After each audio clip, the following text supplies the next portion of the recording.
Hi, everybody. It's time to watch Gamescom's show, opening night live. They are getting started here pretty soon.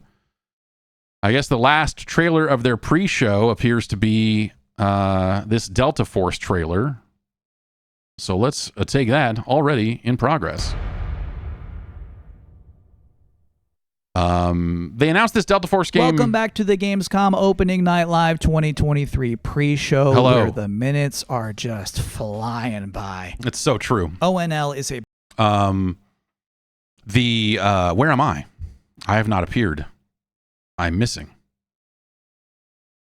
I'm gone. The camera, it does not work. Uh-oh.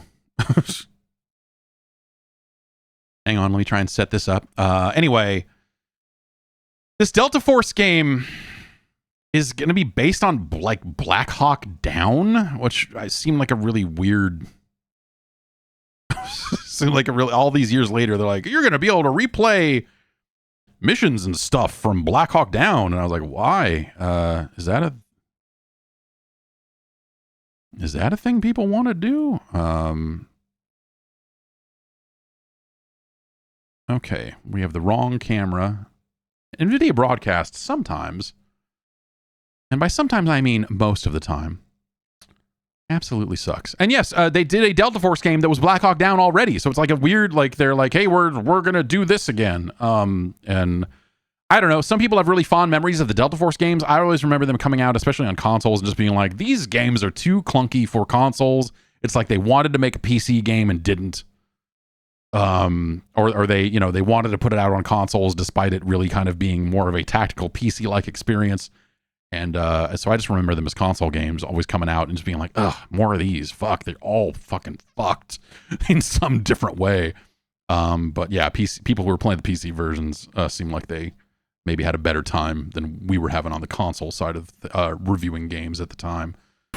Is Homeworld? My name is Imogen Sajed. Okay, now, if you say so. I must be more than a scientist. I am Fleet Command. Okay. And that is it. That's all I have for you here in the pre-show, which of course means that Let me know if the Gamescom levels Opening sound Night proper. Live is now mere seconds Since we're away live. from starting. Thank you so much for hanging out with me here on my incredibly cozy couch. Enjoy the show. That room looks too well lit to be cozy. Let me move my mouse off of this to get all the controls away. Please welcome your host, the creator of the Game Awards, Jeff Keighley.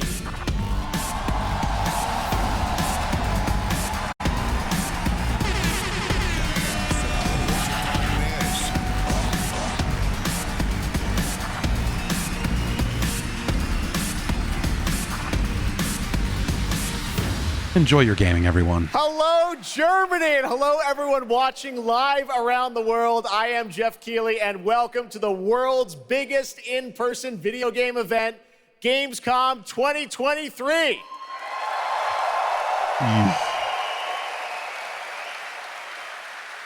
Now, this right here is kind of like the opening ceremonies for Gamescom. It's a preview of this year's most anticipated games. We call it Opening Night Live. And over the next 2 hours, you'll get exclusive new looks at titles like Call of Duty Modern Warfare 3, Alan Wake 2, Assassin's Creed Mirage, and Mortal Kombat 1.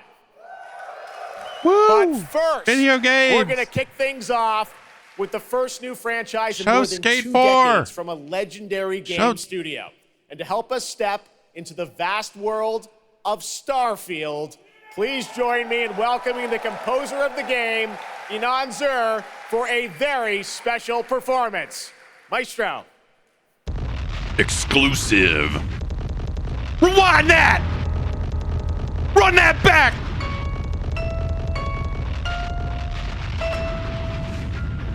Walk into the bodega! Put your hand in the cash register!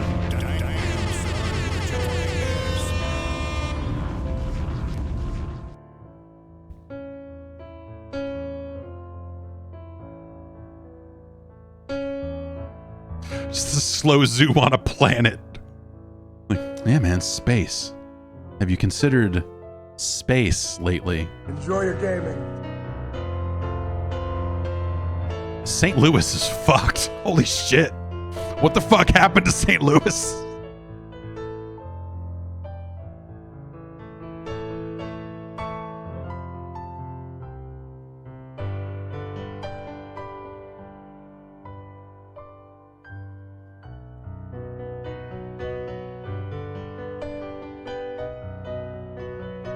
The Twitch chat for the I think I have drops enabled, so I think it's a Marvel Snap thing. And so as a result, the Twitch chat for this stream is just people typing the word drop over and over again. Which is not, doesn't seem like an ideal experience.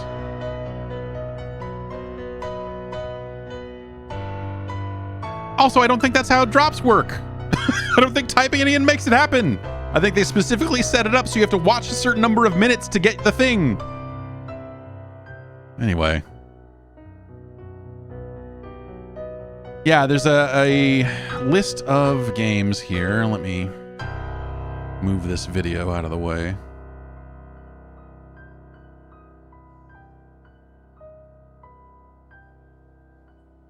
And go look and see if I can find that list. He said most of them at the top of the show.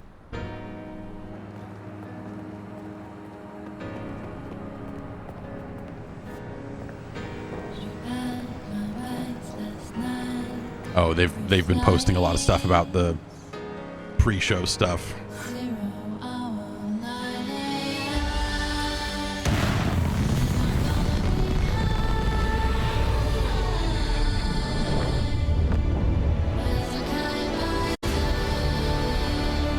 Yeah, Alan Wake 2, Assassin's Creed Mirage, Black Myth Wukong, Call of Duty Modern Warfare 3, Crimson Desert, the Cyberpunk DLC, Mortal Kombat 1, Sonic Superstars, and Tekken 8.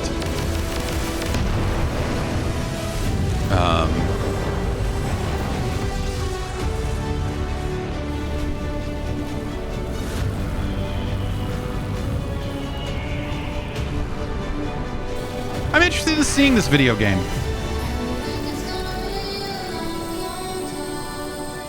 It seems like something that could be quite good.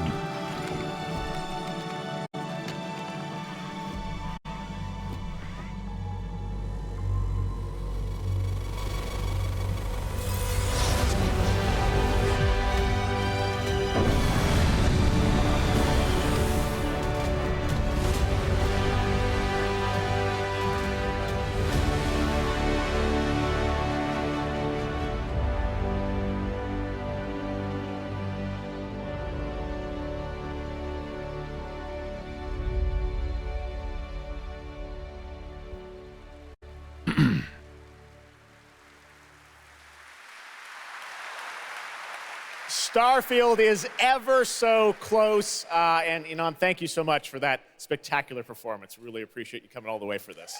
Like now I'm down here with my homeboy from Cooler Master. We chilling. True. In just over a week, fans will start to play Starfield in early access on Xbox and PC. Well, I've been lucky like a bootleg enough to Cooler playing Master it. T-shirt that says Coolo Master on it. What do you think? Yes, exactly.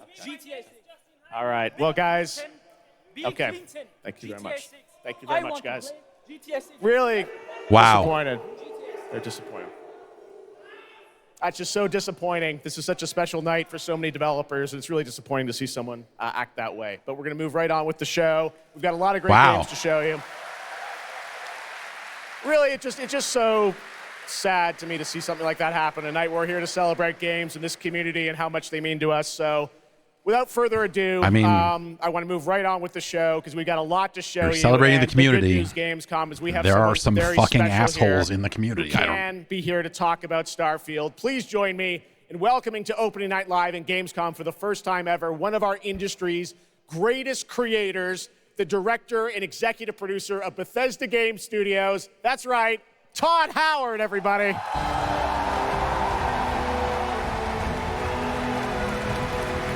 It's got to be a good sign for the game that he's able to come to Germany right before it's out instead of like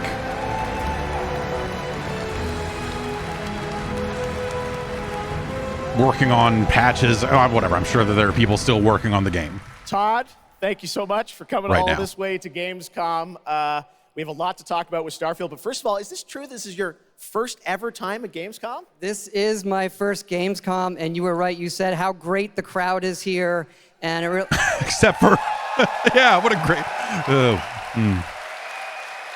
and just all the fans that come here for the biggest convention in gaming to celebrate games. And I figured, you know, it is our first new franchise in over 25 years. The guy so if I fucking was ran gonna up and come, was you know, yelling it's about for Starfield. GTA 6 like a fucking We all clown. welcome Like what? you to Gamescom in Germany, and we're all very excited to step into this new world, Starfield, and the next week, early access. Like that's what you would have to say? Make this game, Starfield? Rush the stage and yell about a video game you know, I like? think, like a lot that's of gamers pathetic. out there, we have That's fucking dreamt of pathetic. a game where we look to the skies and we can blast off into space and explore. We love to make games where we can explore these worlds. We've done like with the Elder Scrolls and the Fallout series, but we wanted to do something brand new where you could explore with complete freedom in the galaxy. It's a game we've always wanted to play that we think a lot of people wanted to play as well. It's kind of that dream game.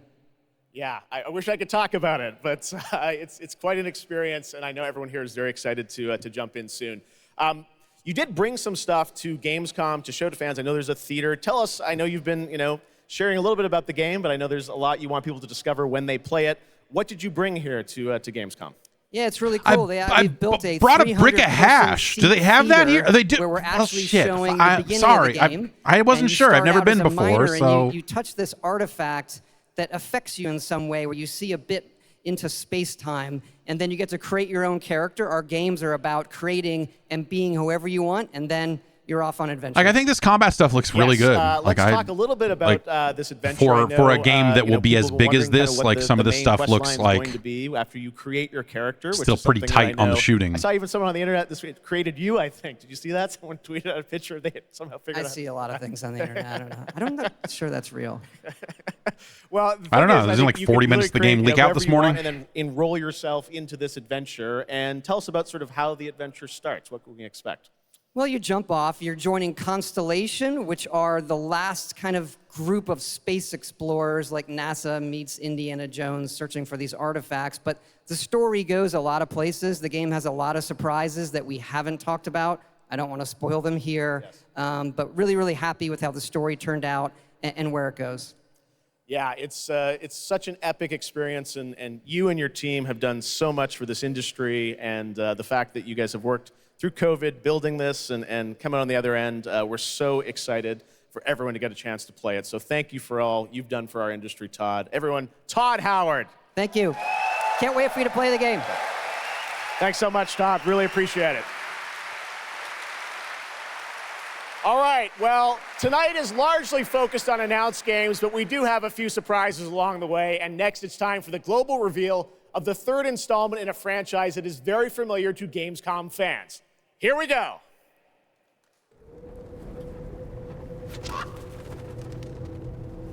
All right.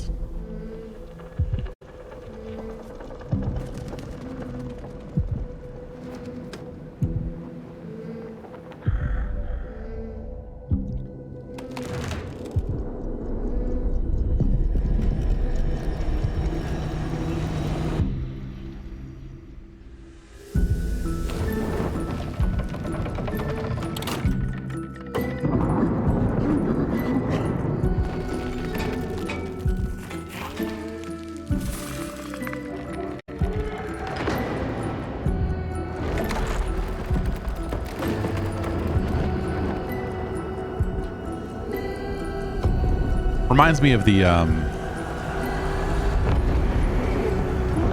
what was the name of that game that was the Stadia exclusive that is finally coming out on other platforms or whatever. Guilt, yeah. Kind of reminds me a little bit of Guilt.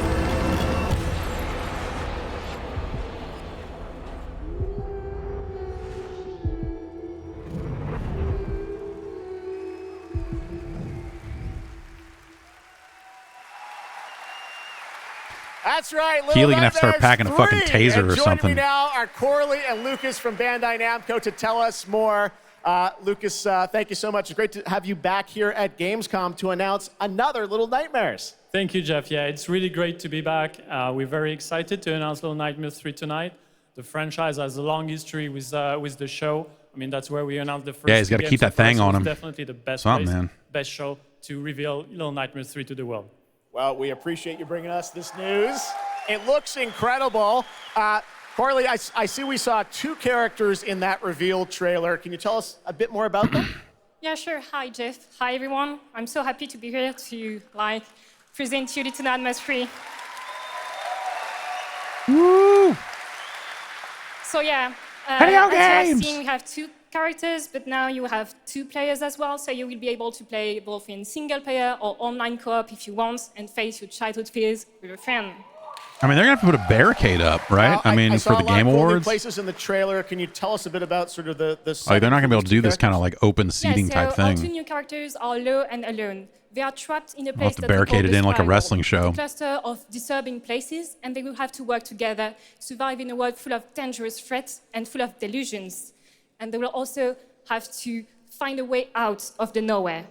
So yeah, I can't wait to have you put your hands on the game in 2024. Excellent. We don't have to wait too long. 2024. Lucas, I know that's not all because you're kind of expanding the Little Nightmares world with something more. Tell us a bit about that tonight. Yes, we have one more surprise. So in addition to revealing Little Nightmares 3, Animated series. I'm very excited to announce our first podcast series. Oh. It is called The Sounds of Nightmares, and it's an original story. It's composed of 6 episodes, and we are releasing the first 2 episodes tonight. So you can go on our website, thesoundsofnightmares.com, to check it out, and we hope that our fans are going to enjoy it. Awesome. All right. Well, we're very excited. There should be more audio. There should be more audio stuff. Little Nightmares 3. As a podcaster. Next, it is rare when radio dramas, whatever else, like that takes over the internet. That happened back in 2020 with the reveal of Black Myth Wukong from Game Science in China. Based on the classic 16th century Chinese novel Journey to the West, here is a brand new look at the gameplay of this incredible action RPG.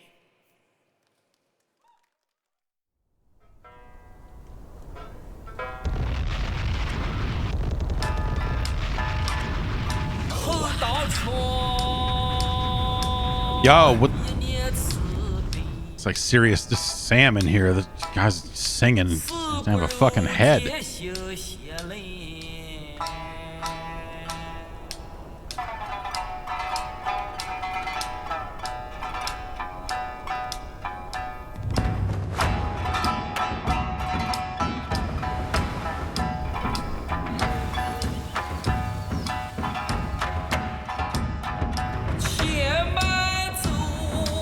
There he is. Gonna blow up the moon, keep him from turning into some crazy monster.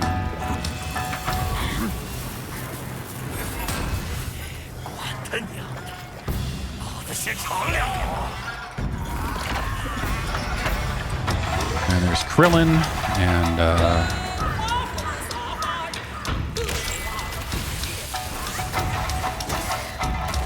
here we have Piccolo.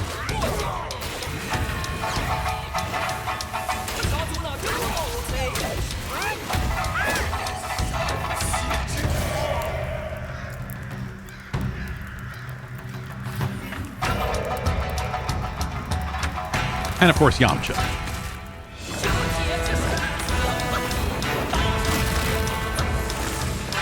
This looks all right. I don't know. Like I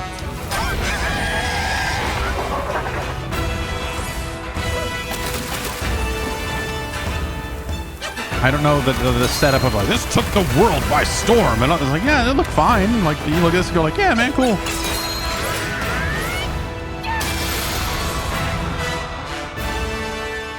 Reminds me of, not just because the name rhymes,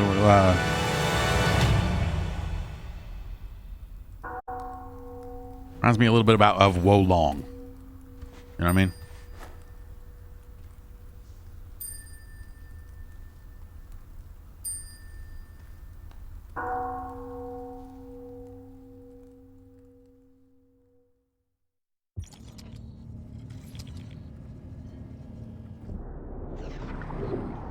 Ew.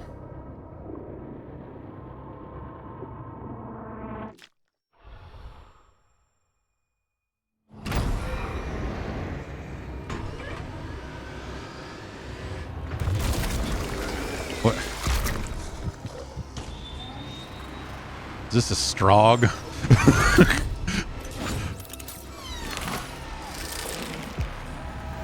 Are they? Is this? Are they?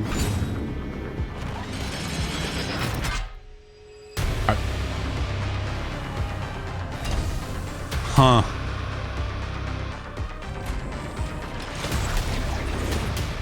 And it's in VR.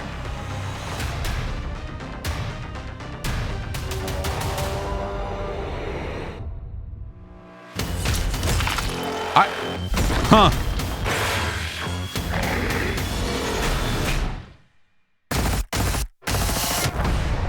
Huh. Oh. Huh.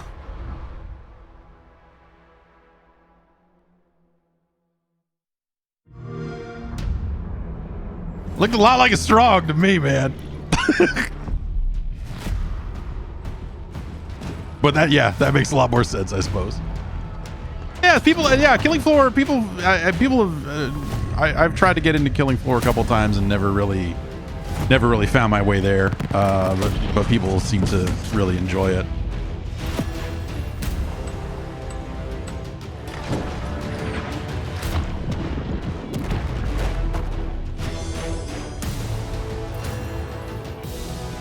Yeah, like a lot of games like that, if you've got a crew of people that want to play it, you can play it with them and have a good time.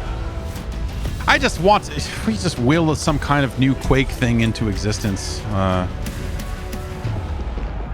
you wonder, what would that even look like? Would they, because, you know, Quake Champions exists, like, you know, I think more so than Doom, Quake is thought of as a multiplayer thing. So a follow-up to Quake 4, where finally the final arc of the humans versus Strog war can be told. I just don't know that that's something that the world wants. You know what I mean? Yeah, someone in chat says they want a sequel to Quake 1. That would be interesting. That would be very interesting if they made a new Quake that was... What a great surprise. Age of Empires 4 Anniversary Edition, an award-winning game on PC, is now available on Xbox consoles today. That's okay. Right.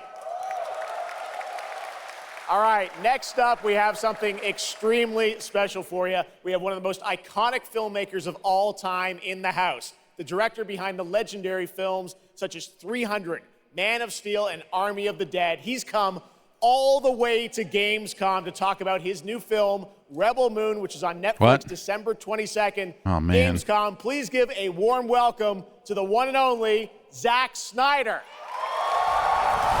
Fucking who cares, man? I mean, you know, whatever. Like, these shows are expensive. Look at this fuck. I don't know that I've ever seen a picture of Zack Snyder. Look at this fucking... Oh, fuck you, man.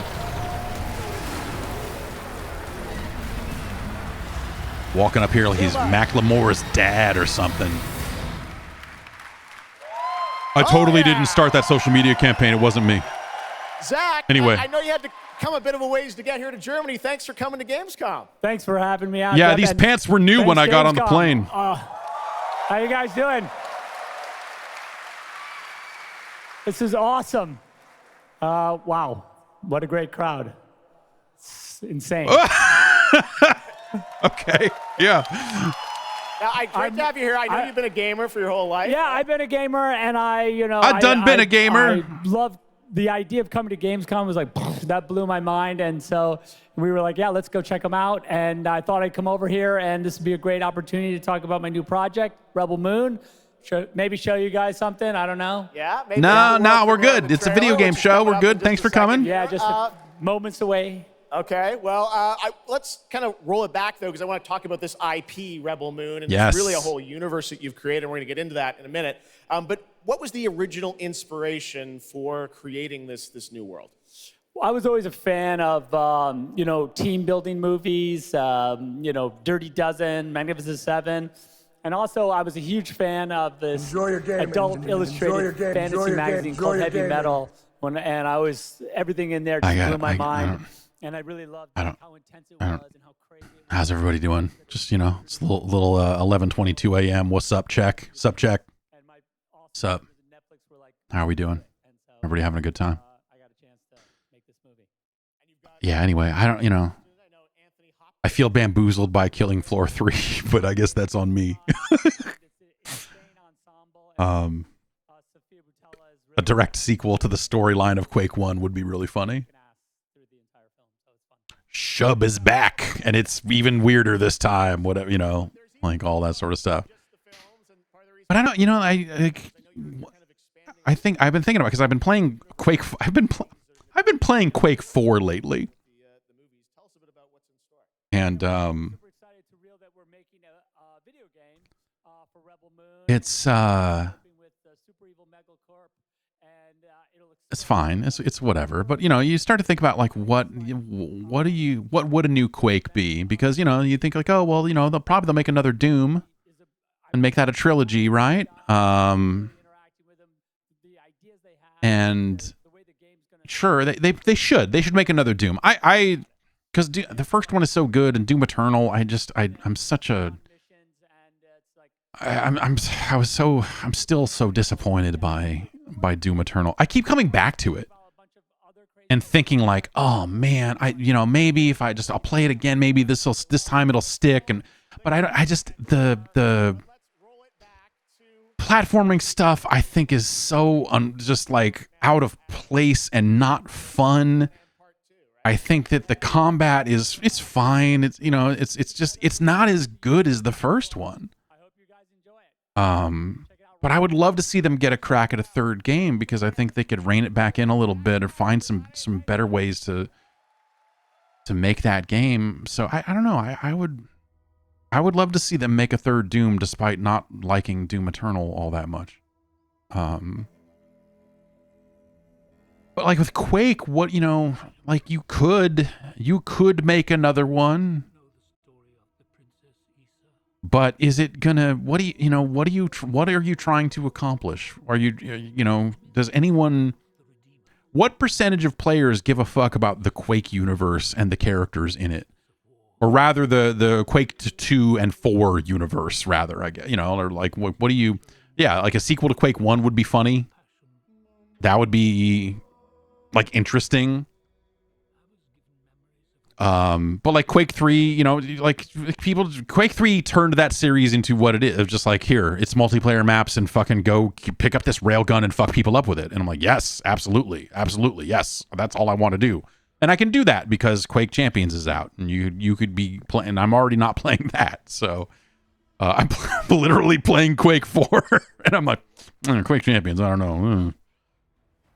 I'll reinstall Quake 3 and I'll play some multiplayer Quake 2, but Quake Champions, that's a bridge too far, friends. I don't know. It didn't need to be character based. I think that's my big problem with it. But also Quake Live came before that, and I would play some Quake Live. I think the big problem I had with Quake Live and Quake Champions is that as a current take on the Quake 3 experience, everyone got real good at that. And I was really good at it for a time, but not the way these motherfuckers. So like every time I matched into, which was not often because the servers were often empty, but you know, like every time I try to play Quake Live and every time I try to play Quake Champions, every time I would get matched in with another player, I would get destroyed. And playing Quake 4, like it's like to me, it's like I want to win, I want to get kills or whatever, but like I also want to get on a server and have a good time and fuck around and, you know, do rocket jumps and, you know, just have fun. And Quake Live and Quake Champions were both so serious. And like good, I think it's good that, you know, there are people out there taking Quake super serious. That's fun. I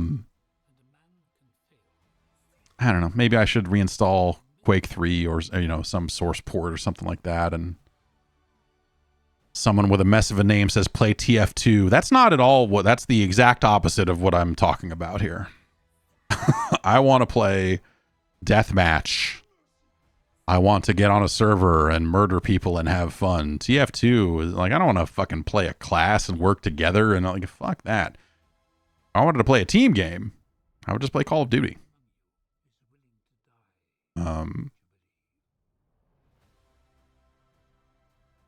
Yeah, I just never, you know, I tried playing TF2 when it was new and was like, oh, this seems really cool. It's just not like, I did not like Team Fortress. I did not like Team Fortress Classic. And I was like, this is really beautiful. This is a really great looking video game. It is still Team Fortress.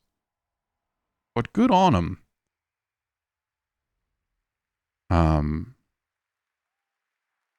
Okay, looks like the show is back. I cannot wait to play that game. All right, well, now we're going to move on to something that is very there is a studio making a game based on that. I think they announced it at the Game Awards, didn't they? It's been a number of years since we last heard an update on Crimson Desert, the new open-world action-adventure from Pearl Abyss in South Korea. Well, that changes tonight because the team has prepared that changes tonight. Strap in. Update trailer to share with the world first here at Gamescom. Enjoy.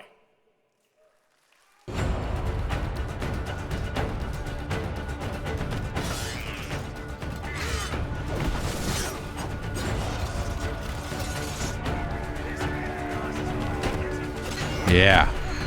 Gonna do some arm wrestling. Gonna fight in water.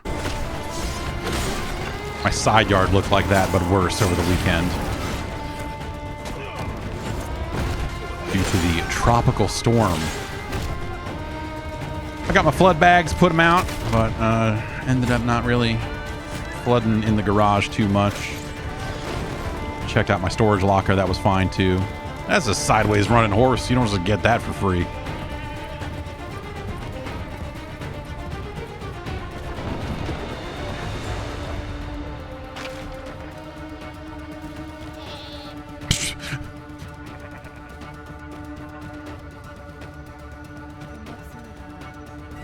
All right.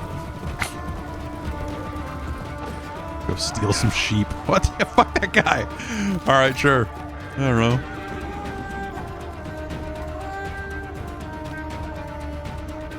Give me an orange. Yes, it has fishing. Barracuda.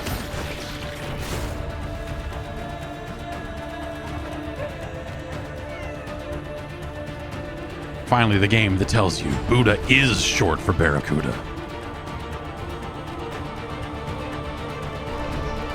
What? Hey, wait. Come on now.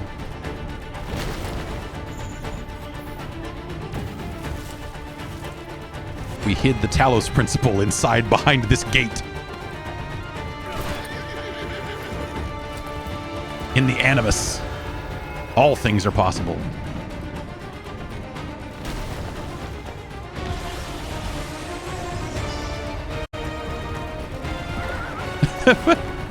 Horse drifting, pole vaulting.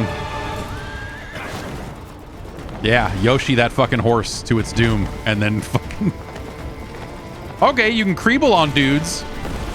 If we can climb around and creeble on motherfuckers, then. And it's a battle royale game. We're dropping at this castle. There's a lot happening here. This looks all right.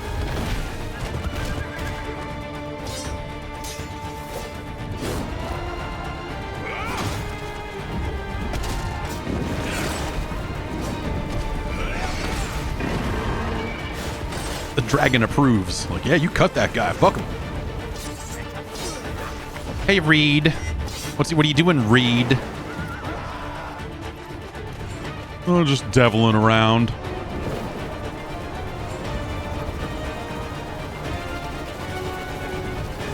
There's a lot going on here. This is a lot happening.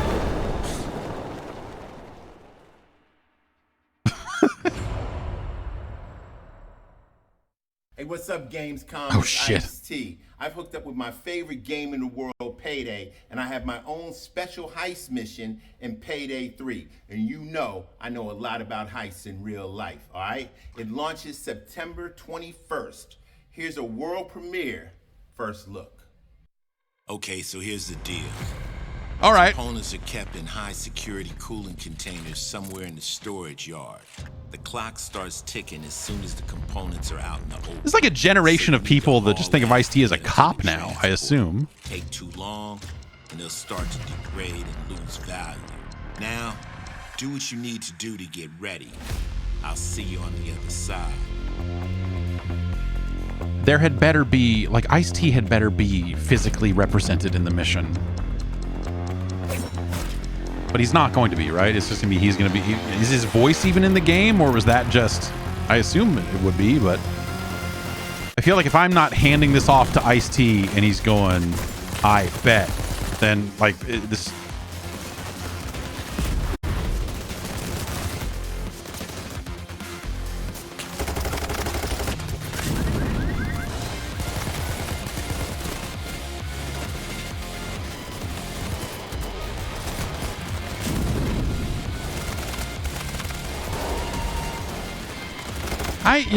I still, there's a part of, I hope this game is good. The beta did not do anything for me, but I feel like if the matchmaking and some other stuff are handled a certain way, that maybe it could be more appealing to me, but I don't know. I don't know.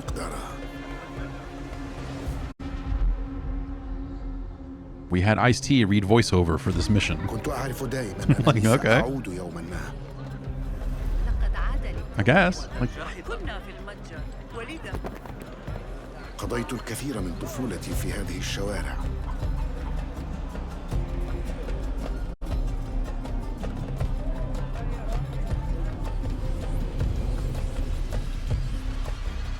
طالما كنت أستمتع بهذا المكان. This game looks like it's probably all right. You know, like the idea of just like, hey, let's make a more constrained Assassin's Creed like they used to do it back in the day. Like, yeah, it'd be cool to play one of these. But it'd be cool to play one of these. You know?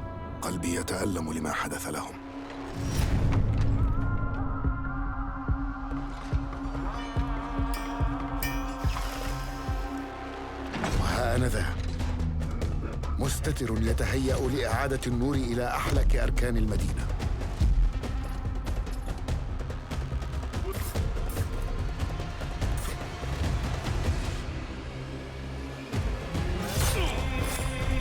But yeah, what I saw of this back in June, I was like, yeah, man, this is absolutely a thing I would be interested in playing. So, what? That guy's got a flamethrower.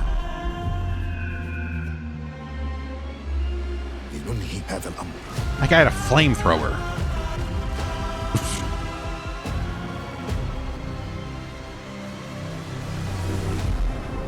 Assassin's Creed Mirage, that guy had a flamethrower.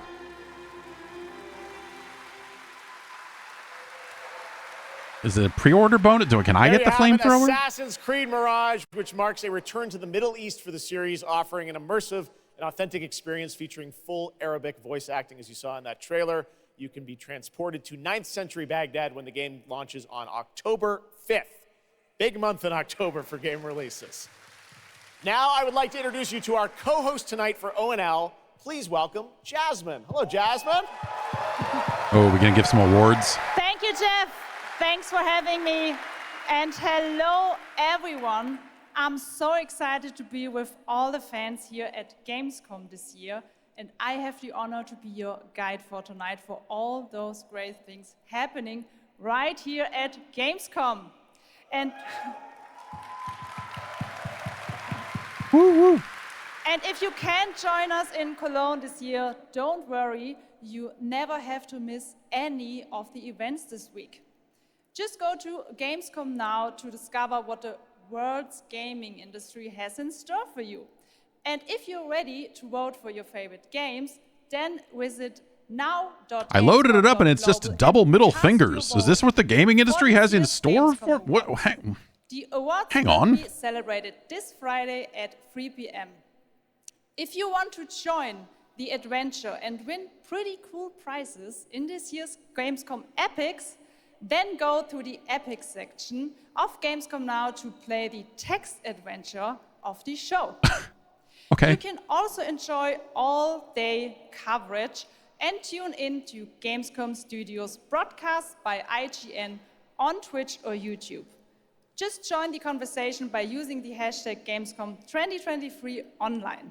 Plus, there will be What if I'm more using it online on a announcements platform that from doesn't the support largest hashtags? indie Where, area you know, in like the what? world in the Gamescom We're at a weird Awesome point Indie Studios show tomorrow at 8 p.m. in social media. And later this week, tune in to the Gamescom Studios broadcast and check out the Gamescom Cosplay Awards live from Cologne, Germany on Sunday at 3 p.m. I highly recommended this section. So check out Gamescom now for all those fantastic features. Thank you so much, and back to you, Jeff. Thank you, Jasmine. Well, now I'm joined by the one and only Harada-san, the creator of Tekken, and Michael, Release the date producer of seemed to Tekken. leak for this. You guys have Looks like it come has a all January this way date. from Japan to deliver something special to Gamescom. Yeah. What do we got, Harada? そうですね、普段最近はずっとバトルシステムの話ばっかりしてるので、今日は皆さんのために、全く新しいモードの情報を持ってきました。So up until now, we've been mostly showing off the So- battle mechanics and new gameplay, but today we have an all-new mode to show you today. はい、ですね、鉄拳 Is は it もちろ bowling? ん今回も、三島サーガを描いた、鉄拳のキャラクターの壮大なストーリーモードはあるんですけども、それ以外にですね、もう特に欧米では、失われてしまったアーケード体験の、ストーリーが体験できる、プレイヤー中心のですね、ストーリーモードっていうのを、Pickleball is all the rage, and Paul 最新の Phoenix is AI ラーニングシステムを here 使 to ってすごい臨場感のある、ベテランからニューカマーまで楽しめるような、そういう新しいモードをちょっと今日はお見せしたいなと思います。Of course, Tekken 8 will have the story mode covering the Mishima storyline and the arc that the players expect up until now. But this brand new mode is kind of the story that focuses on you as a player, and it covers the arcade scene, which is a classical atmosphere that people our generation. Is it gonna be like actually that got to Virtua experience Fighter mode where you're firsthand, going that from maybe arcade to some of the arcade? Gamers out there haven't. So this will cover that. As you progress through that storyline, you'll experience some all-new gameplay that actually has some AI kind of infused learning aspects to it, and it's really exciting, and we hope that you'll enjoy it. Yeah. All right, well, let's take a look at the brand new trailer for Tekken 8. Thanks, guys.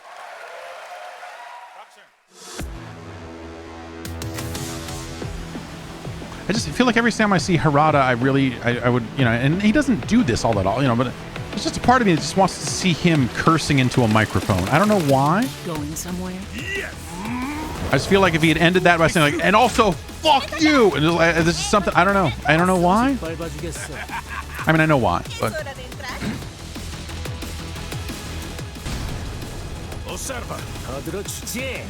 it'd be really good if it was arcades in the world of Tekken. Like all this is happening, and then also like, oh, next to this burning volcano, there's a game center.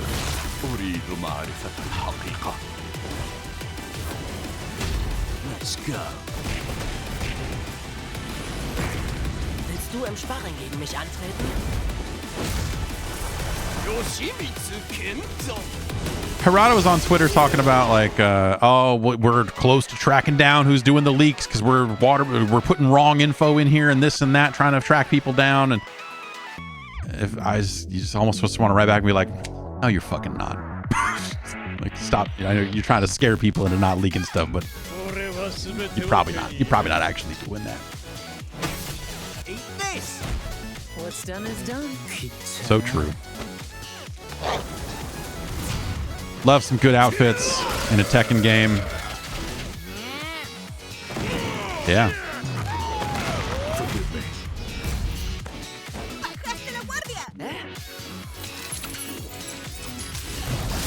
Oh, God.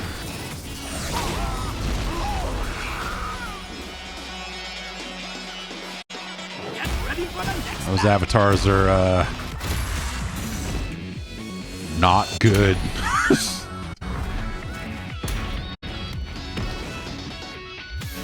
Also, that barely, I feel like that did not have enough about what the mode was. Like, that seemed real.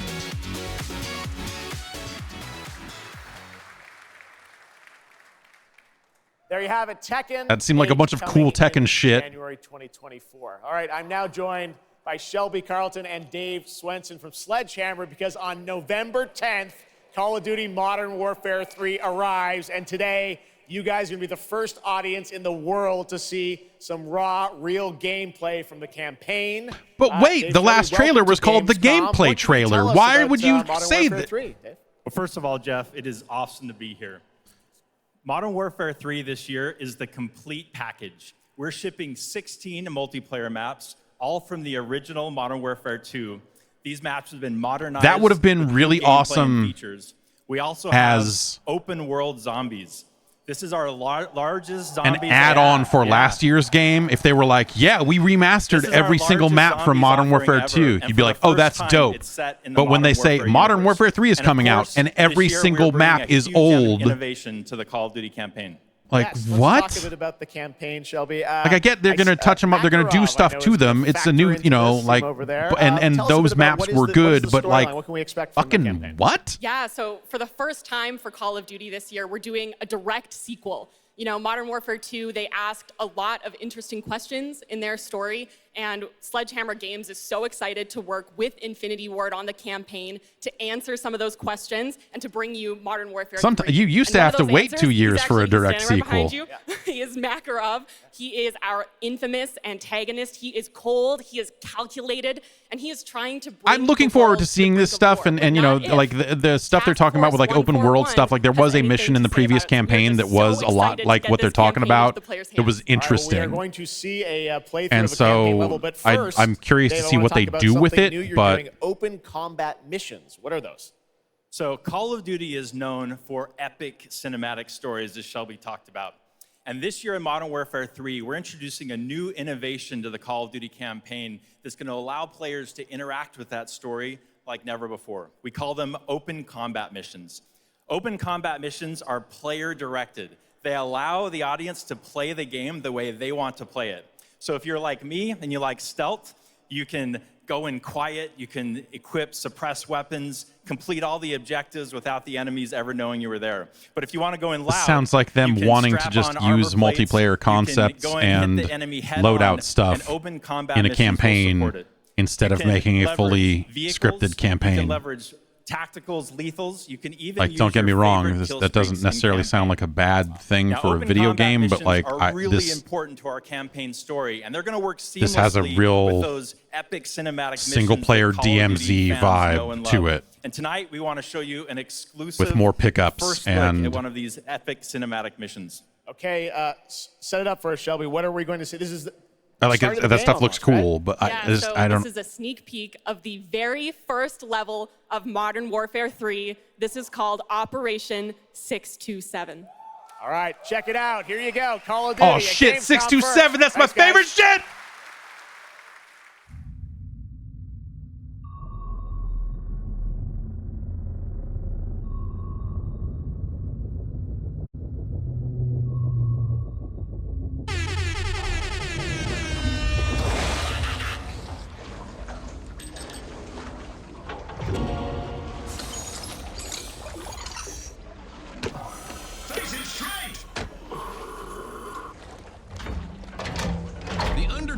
Just picked up the Twisty Rockets.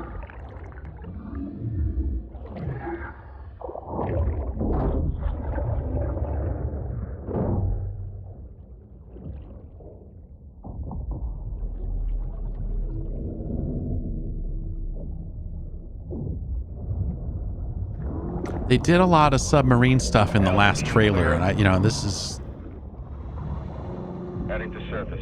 They could have cut this part for time.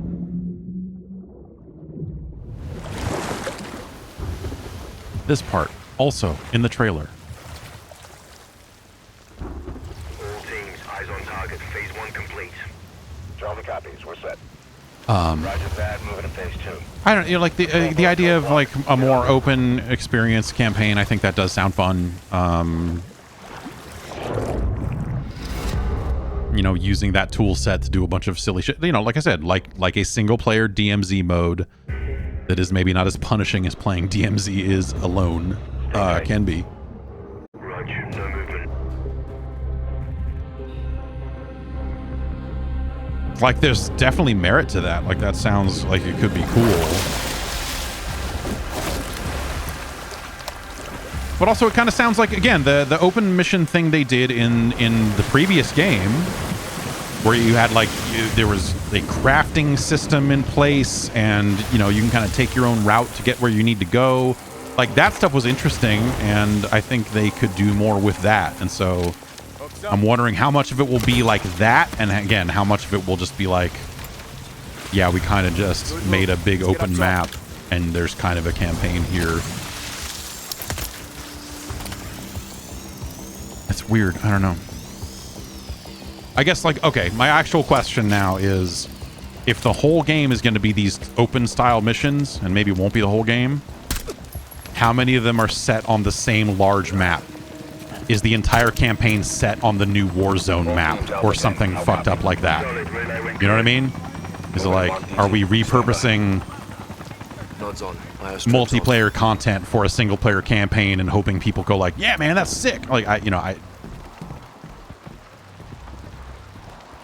yeah, this is just the...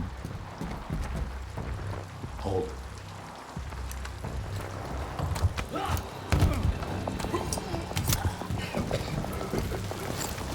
Drop him. DZ clear. Like, are they just putting scripted moments onto the prison from Warzone? Like, yeah, it's... Alpha to Bravo 1, marking with IR, confirm visuals. Visuals, Bravo inbound. It's the sort of stuff that you look at and it reinforces this idea of, like, maybe this was originally DLC, as the reporting has indicated, right? I think having a multiplayer loadout that are all the maps from an old game, that's a good DLC pack. You go like, oh, hell yeah. That's a great addition to this game. It's needed something like this. But,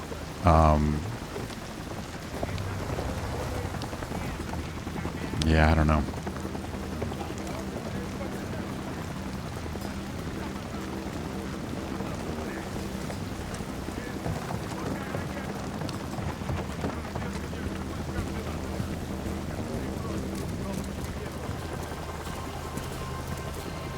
Moving interior.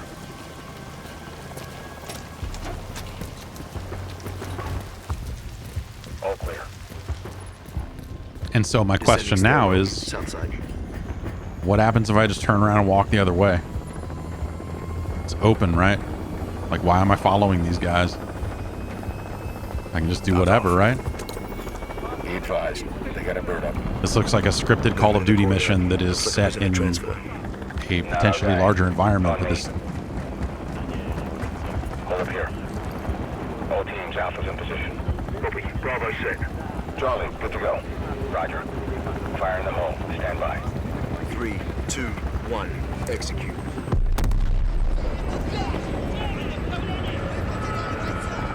They're taking the bait.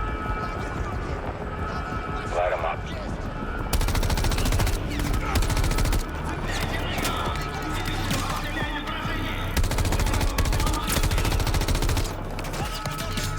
Yeah, open in between scripted cinematic missions. So yeah, okay. I mean, again, that's kind of what they did last time around. So like presenting it as all new is kind of where I'm getting stuck here, because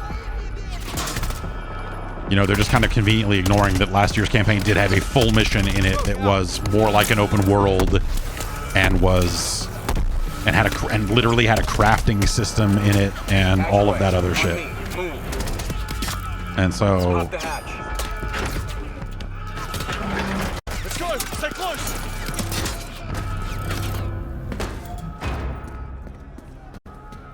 Bravo. Alpha's in the and it was like one mission, so it was weird. So when they started talking about the open mission system for this game, I was like, oh, they're going to repurpose all the concepts from that one mission in the previous campaign and make a whole game around it. That's what I'm assuming that they're doing. But I don't know. And this doesn't look like that. Roger. Blackout in 3, 2, 1. Execute.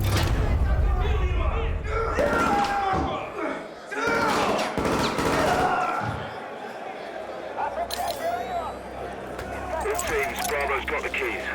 Alpha, you have one mic before the lights are back online. Copy, Bravo.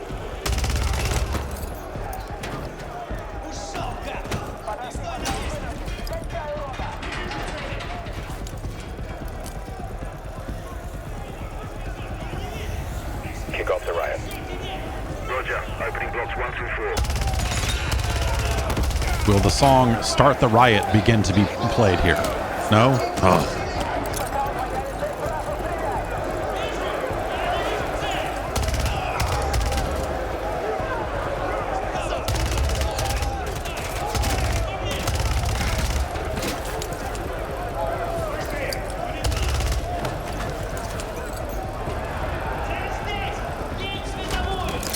Alpha 1 to Bravo 1. Open 55C. Check.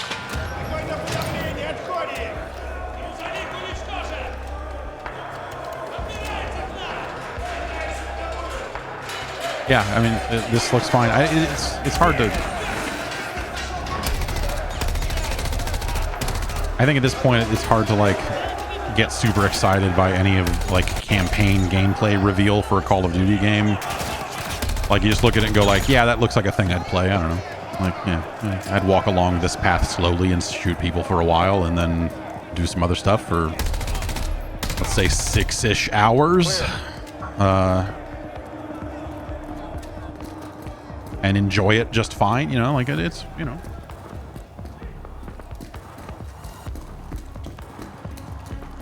Alpha moving on sub-level. But this is a weird showing considering how they have tried to spend time talking about this. Like, we're doing open missions and it's going to be a big deal and we're going to do this. And then here's what they're showing. You're like, yeah, dog, you are making a Call of Duty game. I get it.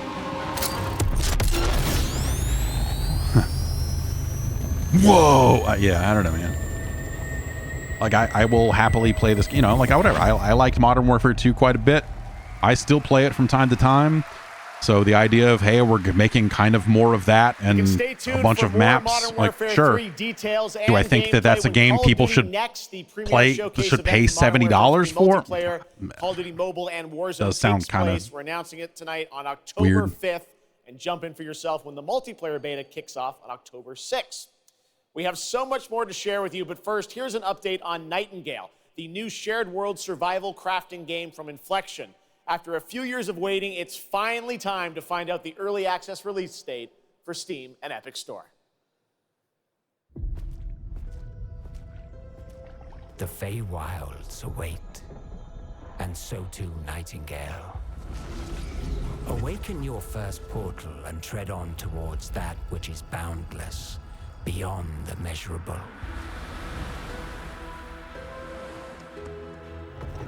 Sequestered, struck by woe and lacking supplies, the question becomes, willst thou hit the stick with the rock or what, man? No, this looks cool. I don't know.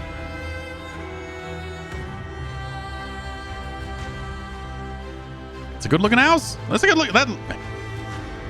They made some good shit. I want to get out there and cut down some trees.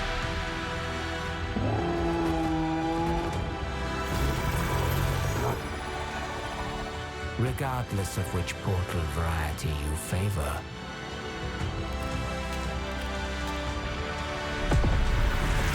Realm cards will be necessary.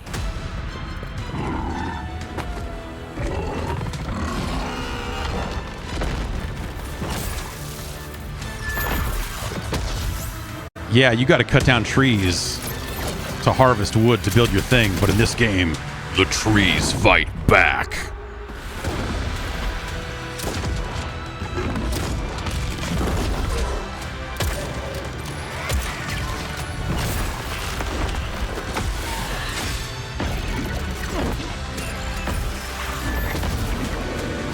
This looks cool, man. Can fly. Let my words steer your steps. Oh, that's kind of far off. Tend to think it's like we're ready to announce our early access date. That sounds to me like a very near-term thing, and then not a February thing, but okay.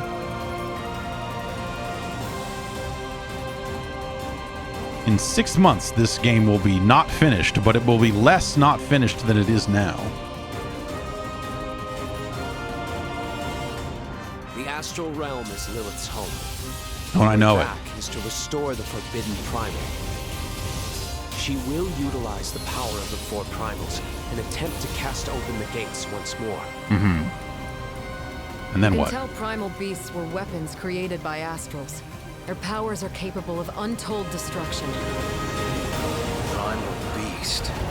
Is that what you call primeval gods? I sense something. Yeah, kind of. But I can't put a finger on what. That doesn't look right from up here. Oh no. Feels like overkill for a glorified treasure. Something's blocking me. I can't get through.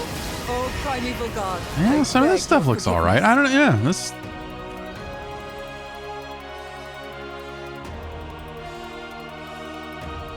But fate set in motion can't be stopped.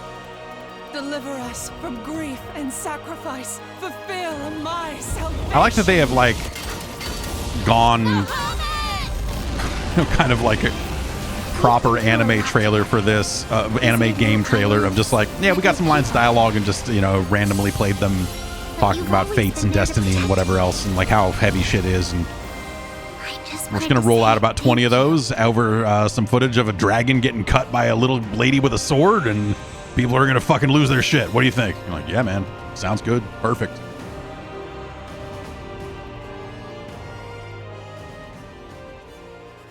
Yeah, it looks good. Hey everyone at Gamescom. Hi. Gina Torres here. I play General Kirkin in Immortals of Avion. Right, yes. She is Jack's mentor. She is tough, and she is conflicted about how to win this ever war. But that's all I can say. Let's take a look at the game. It's out today.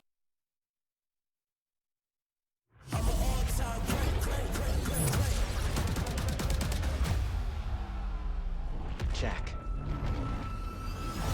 We're out of time. Yeah, I don't think she's a great character in the game.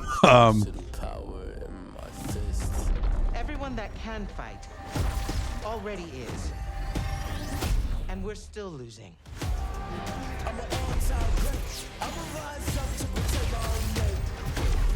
It's yeah, this game, we were talking about it on the podcast this week. It's neat ideas, and it just doesn't quite get there.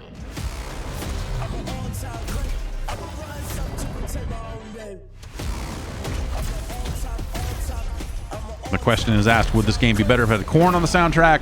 Sure. A lot of things would. And I don't even like Korn.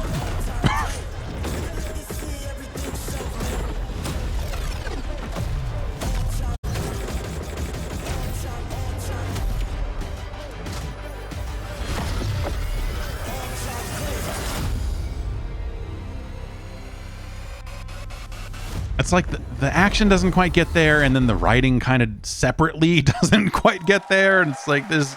It's a yeah. I don't. That was Immortals of Avium, which is out today. And next up, we're going to step into the world of the Hoyoverse. And I am here with Jenyu Lee. Strap the fuck in. Zone Zero. Jenyu, welcome to Gamescom. It's great to have you here. Thank you. Yes. Fantastic. It's a great honor to have you here. We've been very excited to hear more about ZZZ, the next game from the Hoyoverse, in the Hoyoverse. Can you tell us a little about what you brought to Gamescom for this ARPG?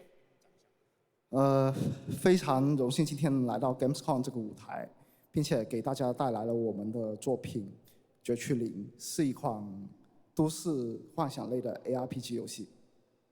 I'm incredibly honored to be here tonight, and I've brought one of our newest products with me today, which is Zenless Zone Zero, an urban fantasy APRG. Something I like the term zenless. 着急想知道我们新的一些研发进展如何，所以这次我们想借助这个舞台给大家分享一下我们新的研发中的内容。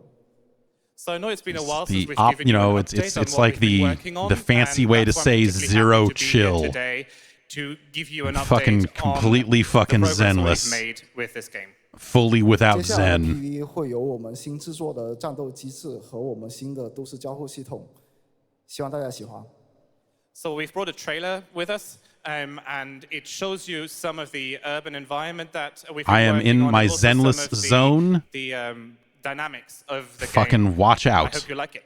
Excellent. Thank you very much. Here you go. Brand new trailer for Zenless Zone. I want to see these anime girls beat up this car.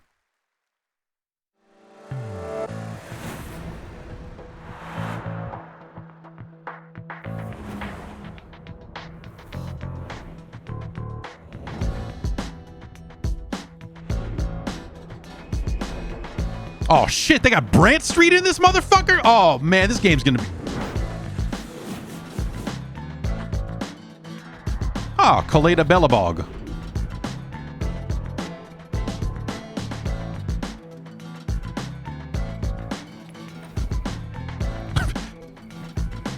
I ain't going nowhere with you, man.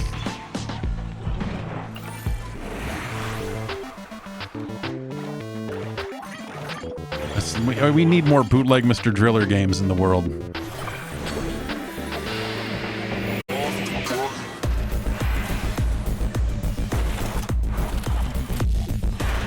This game is doing a really good job of like kind of not telling you quite what it is, but also looking pretty fucking fantastic. I mean, they said it was an action RPG, right? Which I assume to mean character action game, but you can equip fucking gear.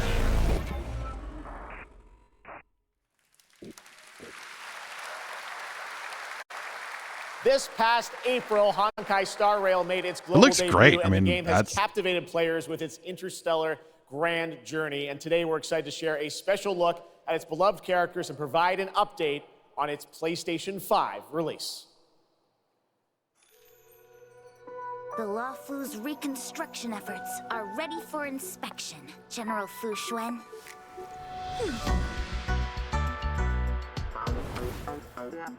Thanks to the Skyfaring Commission, Starscape Haven is back to full capacity. Allowing Jimmy Wen to serve as a military instructor was a wise decision. The troops Someone in chat says enough anime, and honestly, I think I maybe have hit my limit for the day as well. Harmony has returned to the Cianzhou. I don't remember Exalting Sanctum ever having one of these. What manner of evil transported us here? As a train, I think. Isn't it a train? Is it an evil train? Are there evil trains in this game, or are they only good?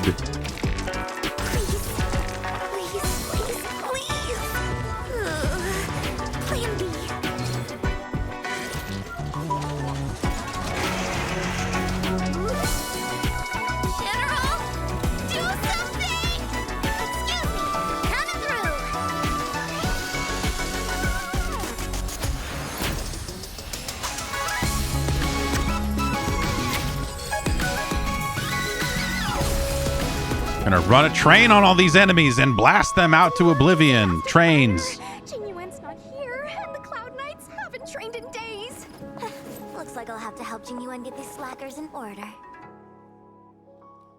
You have nowhere to run. Okay.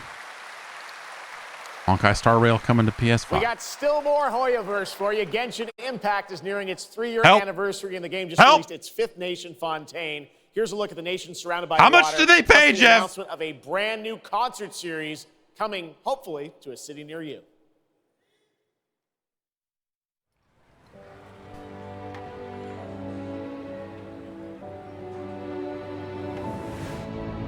Inside this old-timey camera lives anime.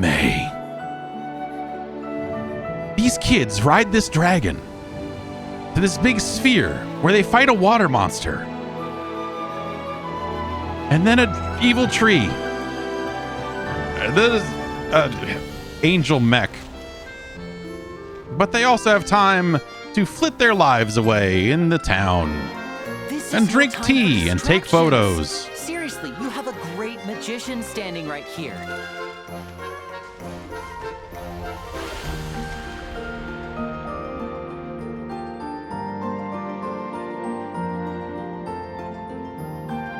I think I would have played more Genshin Impact if the process of connecting your phone and PC account to PlayStation was easier, but I tried it when they said they made it easier. When they're like, you can do this now, and it's very easy to do.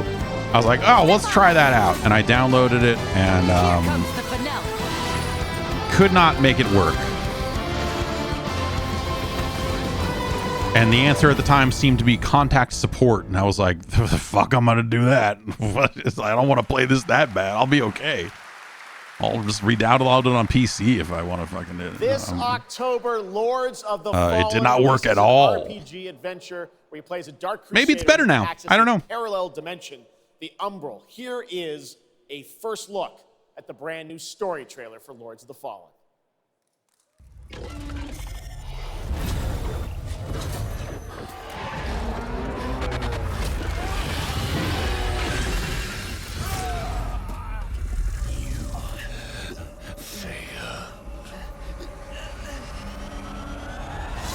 No, that's a bummer for that guy.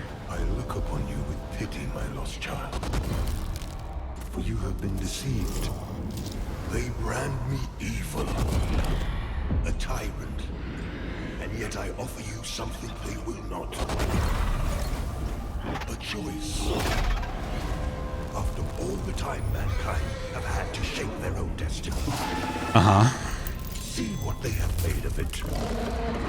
War, greed, hatred, suffering, chaos. That's bad for that guy, I guess. I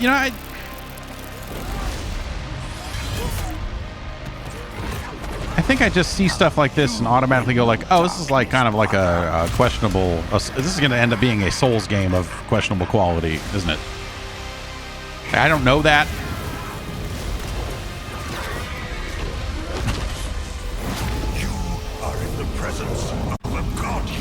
But that's sure what it looks like. Much like Wukong before it. And remember, you look into the shadows. For as much as it felt like Hoyoverse just showed the same game 3 times in a row, I feel like just the like, look at these guys in suits of armor, but it's not medieval times. They're doing cool shit, and you're like, okay.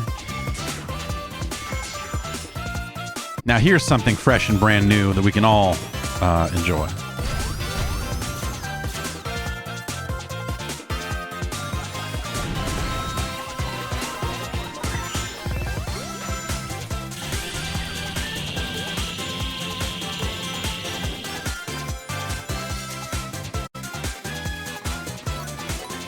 Good God, man. What? Is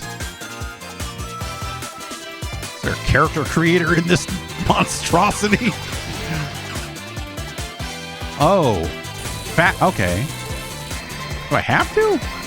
That doesn't look fast. It looks like they're kind of going at a medium pace.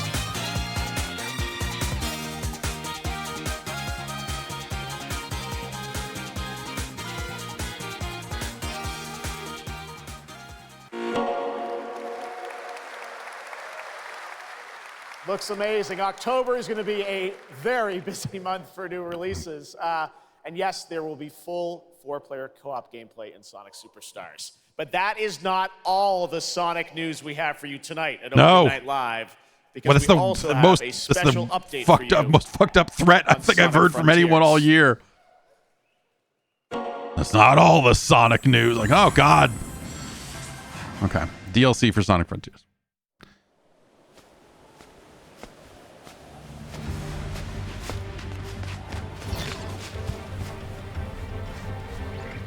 I never did finish this game. I thought about it for a while. I'm like, maybe I'll play some more of this. And got into the second area and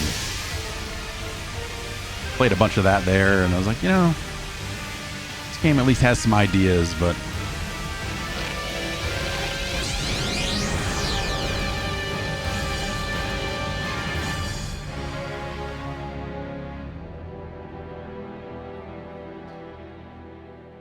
okay. Free update.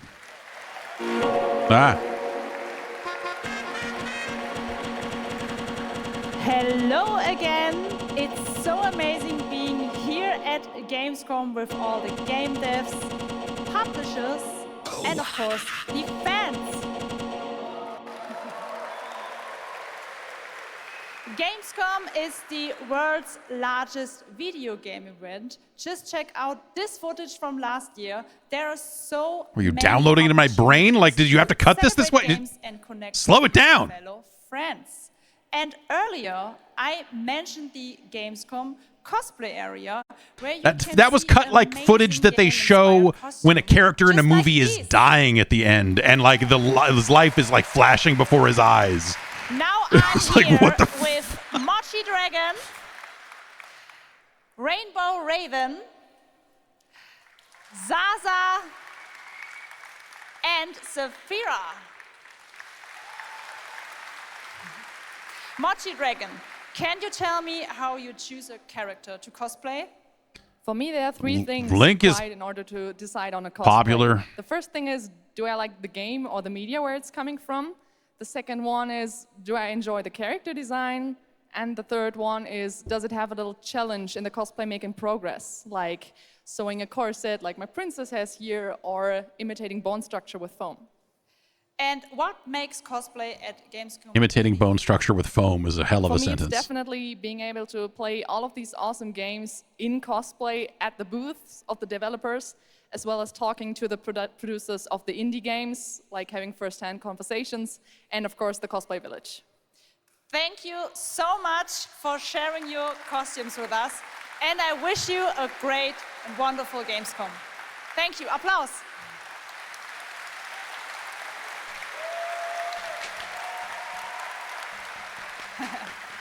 Before I go, I would like to tell you about the Gamescom event arena. Friday through Sunday, there will be live shows from this stage right here in this hall. Check out creators. This is always a weird show because they're, it happens beforehand, and because it's a public show, it's got this weird element of just like, hey, by the way, like if you come by on Saturday, we're going to be doing this thing. We're doing a Twitter, Twitch. Doing a cakewalk. Be sure to use the Gamescom hashtag 2023.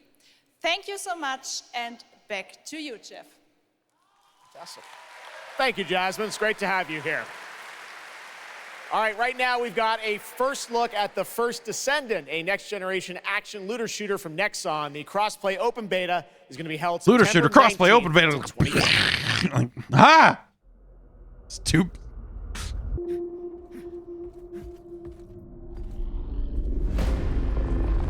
We must follow the will of the ancestors. And I've been doing this so long that I just hear all this shit and go, yeah, all right, yeah.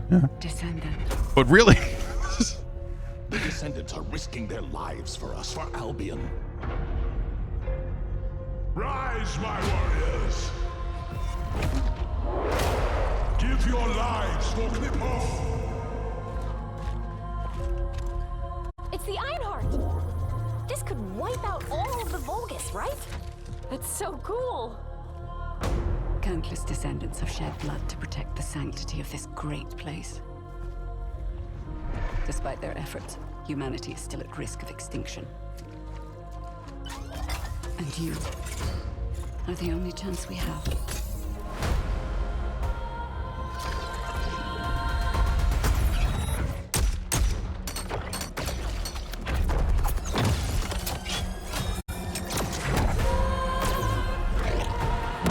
I think, you know...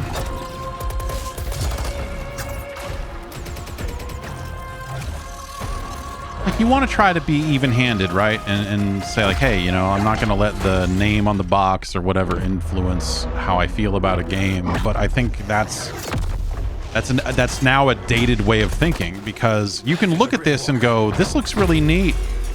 And then you go like, oh, and the Nexon name is on it, so they're going to find a lot of really annoying ways to charge me money for stuff. And it's, you know, like there's a hassle to this experience that is, you know, this is probably some annoying free-to-play thing, you know? Like, you look at it and go like, oh, this is something, you know, maybe there's something there, but it also just becomes a thing where you're like, ah. Hi. How's Surface World? Good. Everything's fine. Great. How are you? Tired, but in a good way. Busy. Unitrench is still Unitrench. I'm worried about you. I heard there was a storm coming. Worried about you. This whole submarine thing. I still need time. Is this thing gonna... Time to No? what, Stan? Because as far as I can see, you're just treading water. We're upping the extraction rate. Maximum output. I don't expect you to understand. You're not the only one who's suffering. I need you with me here, now. Maximum output. I promise. That looks neat. You're right there, on the verge of something special. Of being first into great unknowns. Yeah, Liza P's coming out pretty soon, huh?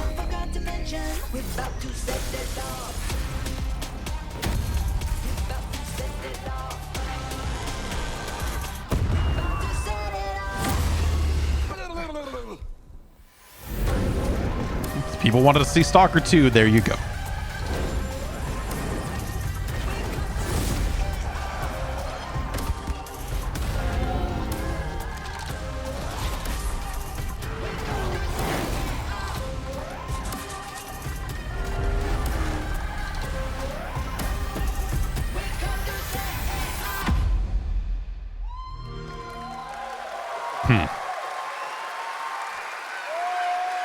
Joining me now, Troy Baker, Roger Clark, Julia Brown, the stars of Fort Solis, which is out today on PlayStation and PC.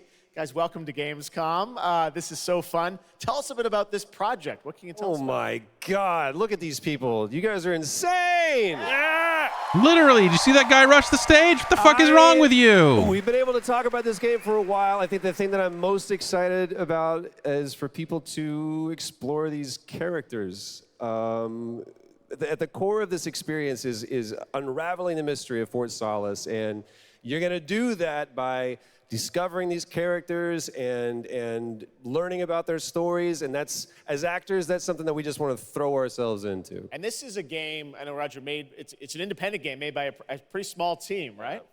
10 people, Yeah. 2 years, 0 delays. Yeah, between the three of us, we now own 28% of the studio. The world, Fort Solis today. They had to get us on somehow. It was a real joy to work on, and it's a joy to see what indie studios are capable of in this day and age. It's a real thrill. And an amazing cast for an independent game. Juliet, this is, we know you from a lot of great, film, television work.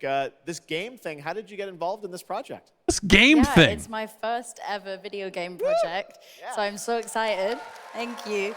And to get to work beside two of the best in the game world nonetheless. So I just had to watch these guys and learn. And you guys did full I on, got my eye on you, capture. man. We see a little tease of your character there, Juliet. What can you tell us about kind of what we're going to see in this launch trailer? Because it's an amazing narrative experience, right? This sort of, an independent game, but done on a big production value. Yeah, let's go, Roger. You know, one of the best things about working with Troy, I remember coming He in bought from me this lunch when hat. We were doing the mocap, and I walked into the foyer, and there I see Troy's butthole. I mean, the hole is butt made. When I say we threw ourselves into this, we literally did. And there's a hole in the wall that was made by my butt. These are the jokes. Which he signed. And Juliet, I sold know on eBay. it's a little mysterious what your role is in this game, right? But we have to play. I'm Troy's butthole in the game. Who's an engineer working on Fort Solis alongside Jack Leary, and they're going to have a night that they will never forget. Ooh, okay. It's a thrilling ride. Well, let's get a little tease of this. It said it's out today. Here is the launch trailer for Fort Solis. Thanks so much, guys. Our pleasure. Thank you, guys. What even happened? What just happened? Jack Leary, senior engineer en route to Fort Solis, in the Planum Quadrant, responding to an alarm. Suspected power failure. Await further information. Recording submitted. Is there no sign of security? No.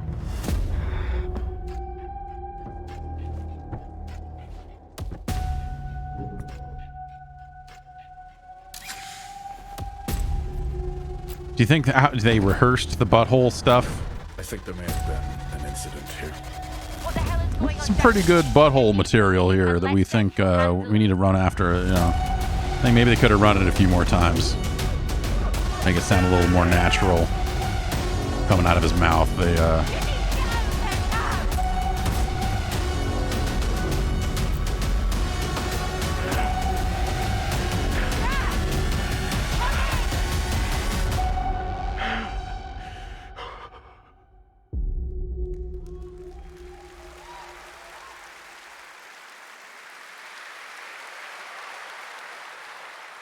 All right, next, it's time for the announcement about a new game from Focus Entertainment and Saber, the continuation of the ultimate off-road experience. well, Iron Man, Ivan Stewart is back. And did the Embracer Group acquire the rights to Iron Man Stewart off-road? One of anticipation and adaptation. Of struggle, of hope.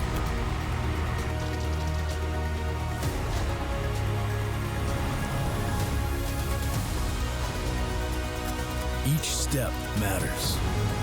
For every obstacle, there's a solution.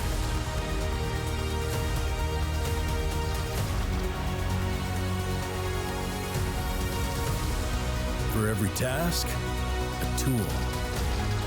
Ford Tough. Like this has the yeah.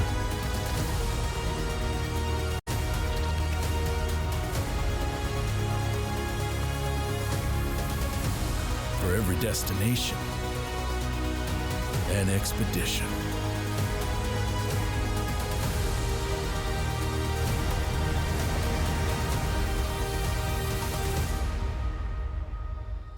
A Mud Runner game.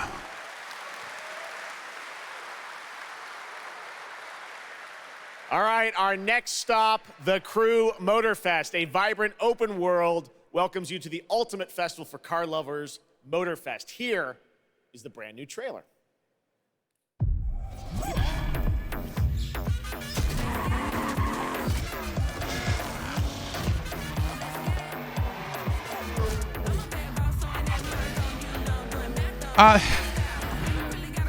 This game seemed cool when I played it in June, which, you know, is more than I would have said about the previous games in the Crew franchise. I do think that, you know, we talked about it back then, but they set you on these different kind of playlists, these different tours, and they try to gussy up the tracks to match the visual style of the tour. So, you know, different color motifs, different, you know, you'll get like a washed out look for old cars, or, you know, you get this kind of like neon, this kind of stuff. I assume that's one for American cars. Wild Spirit, let's say it's probably called.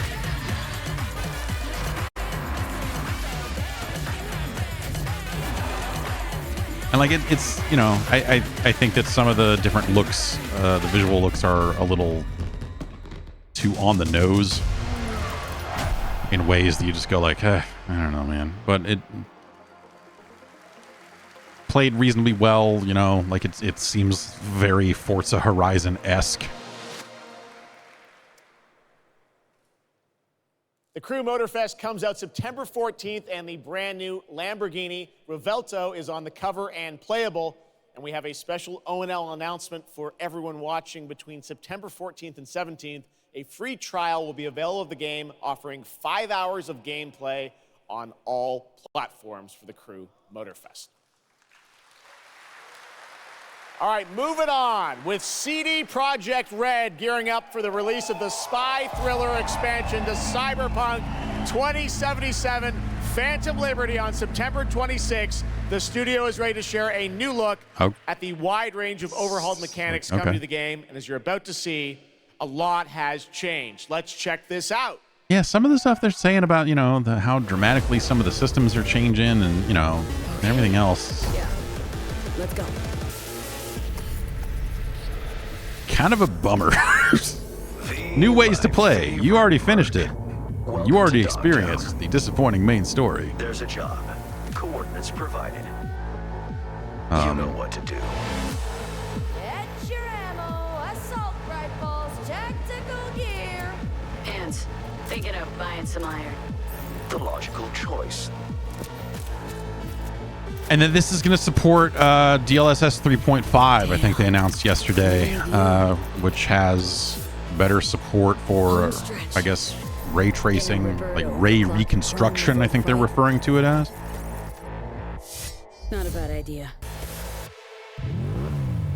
Okay, I'm ready. Get this show on the road.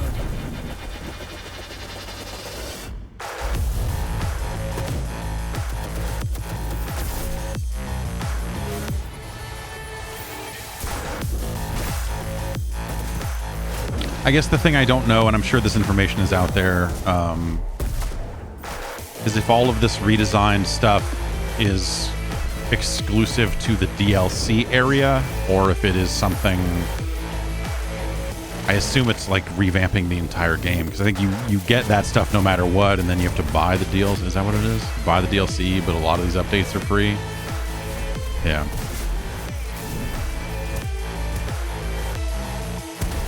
I don't know. Job done. Premium work, V.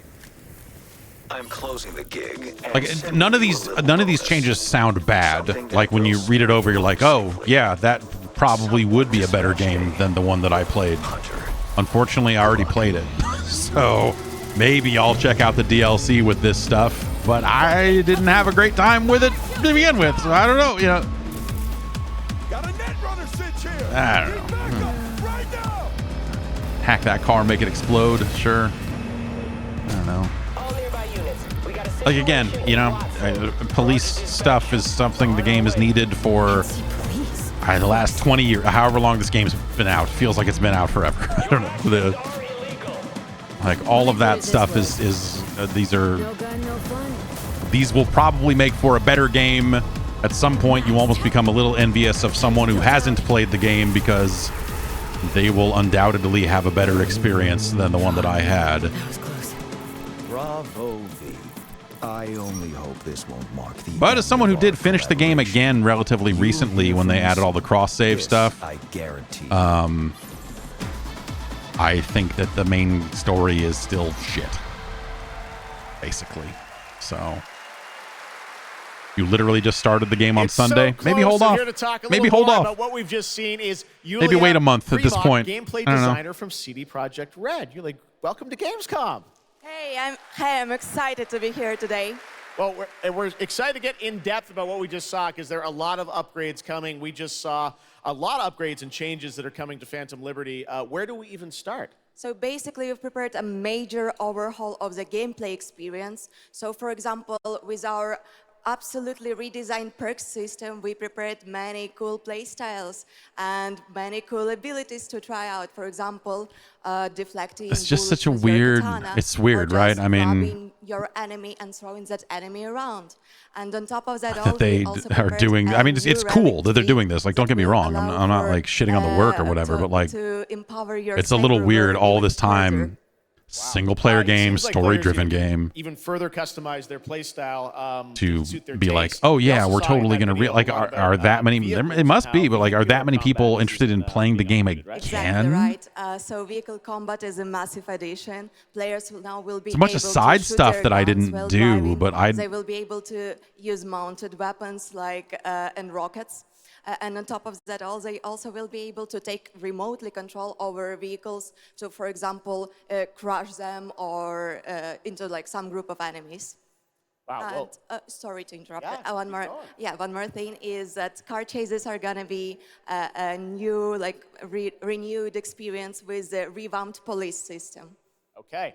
Well, it seems like you're upgrading, you said, across like the board. Stuff sounds good, but also the idea of just like you're having someone on stage to kind of read a fancy version of patch notes. It's crazy that this game went. I mean, this whole game's ride has been crazy, right? I mean, you don't need me to tell you that, but a lot of what we've just seen in the trailer will also be coming to Cyberpunk base game for free for current gen consoles and PC. Okay. 2.0 for current gen consoles and PC. So is that stuff not coming to Xbox One and PS4? Thank you so much, Yulia, for joining us here at Gamescom. Yulia. It's not. Wow. Okay. We've also got an update on the Science I mean, hey, Fantasy shit strategy happens. game It's been a long time. Stormgate, and a first look at one of the factions, the Infernal Hosts. Stormgate is a spiritual successor to classic real-time strategy games like Warcraft 3 and StarCraft 2. Stormgate will feature highly asymmetric armies fighting for control of Earth's future. Today we have an early look at our second faction, the Infernal Host. Infernals live and die by the code of victory at any cost. They have a powerful advantage, Shroud, fields of dark magic that strengthen their armies.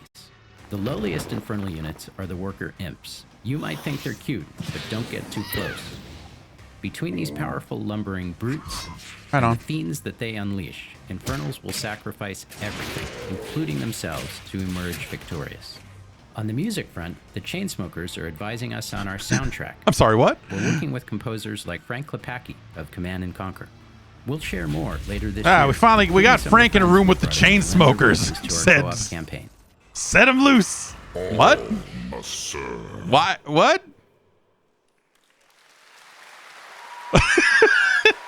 Gamescom always strives to help our environment, and all of you can help make a change with a donation to the Gamescom Forest. Now to present Gamescom Green Studio of the Year, please join me. I fucking hate the Chainsmokers. Playing for the Planet. Lisa? Every time I come to Gamescom, I am amazed by the scale of this event. Frank Klepacki, though, that motherfucker could go. Continues to make steps. They could have found somebody better. Like, are the Chainsmokers still a thing? Through the Gamescom Goes Green initiative, as well as by partnering with us at Playing for the Planet. Through Playing for the Planet, the United Nations. It feels like a 10-year-old, 10 years too late announcement. Like, we've got the Chainsmokers. Really? Maybe I'm wrong, and maybe the Chainsmokers still matter, but I don't know. Like, whether you are a gamer, a head of a AAA studio, or an indie developer, all of us can and should play a part. What matters most is that you start somewhere and collaborate, because time is of the essence. And if we don't start now, then when? For those of you who play games, that's a good point. Many of you are already raising the bar by asking game makers to step up and act on values that are important to you. Keep on asking, whether it's for more green content or greater energy efficiency, because I bought some green content in Call of Duty.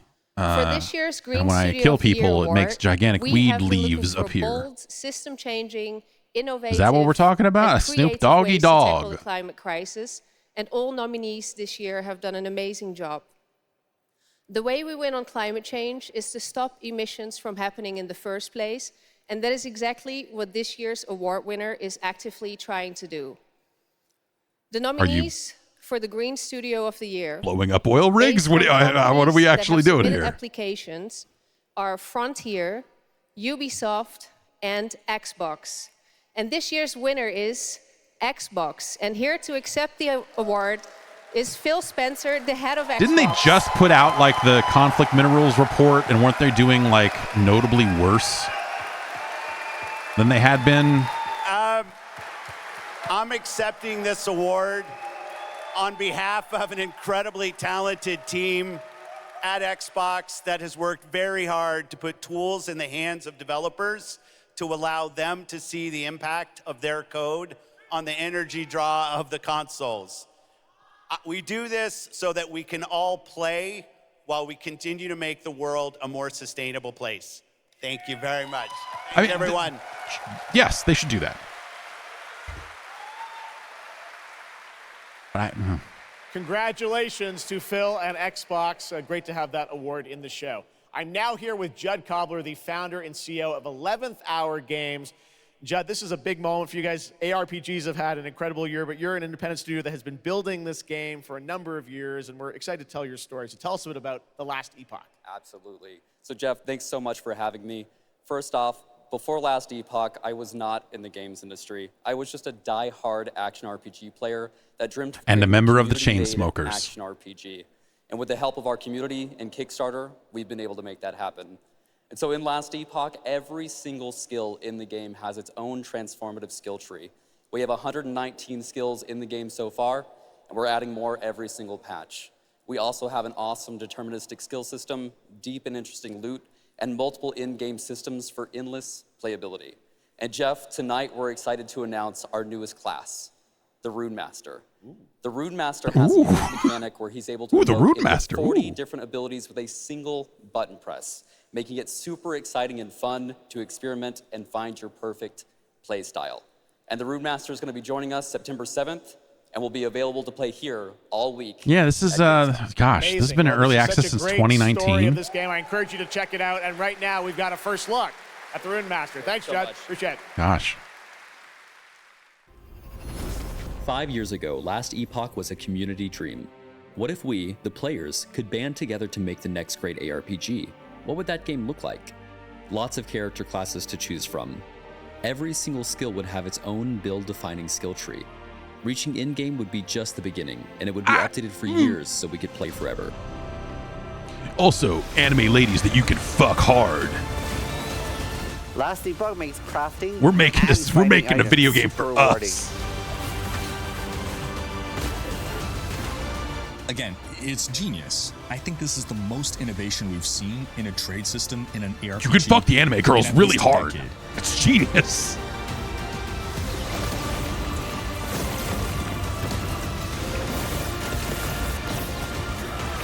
We took to the internet and said, what if we made a game? And that's why we're proud to present Sex with Hitler 4.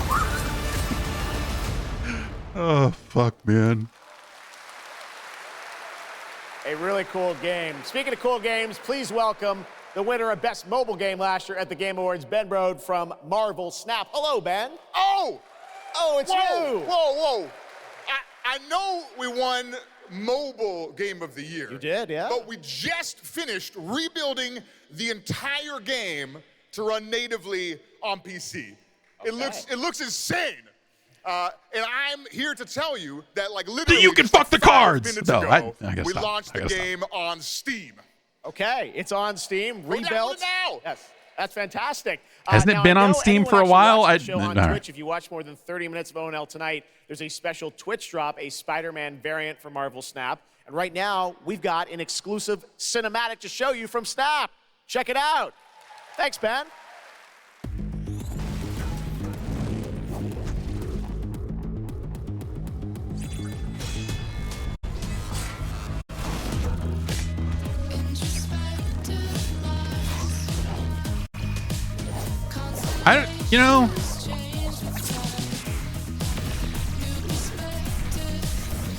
Whatever. They're making so much money with this thing, and it does seem like people really like it. I'll say they're making so much money for this thing. Why not make a cinematic? I was gonna say, why are you making cinematics for a mobile first card game? Like, you don't need that. But hey.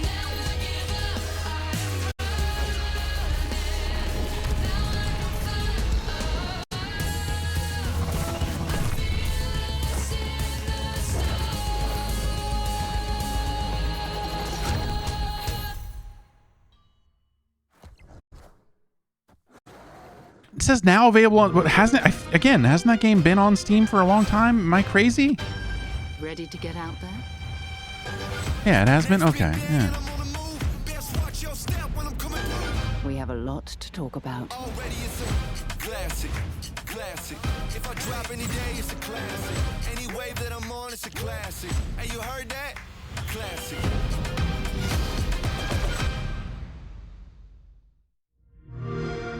Okay, it's not a okay. It's a native rebuild instead of just being a weird emulated phone version or whatever it was. Okay, makes sense. Activating cerebral coral control device. Wake the dog up. Augmented human C4621 has awakened.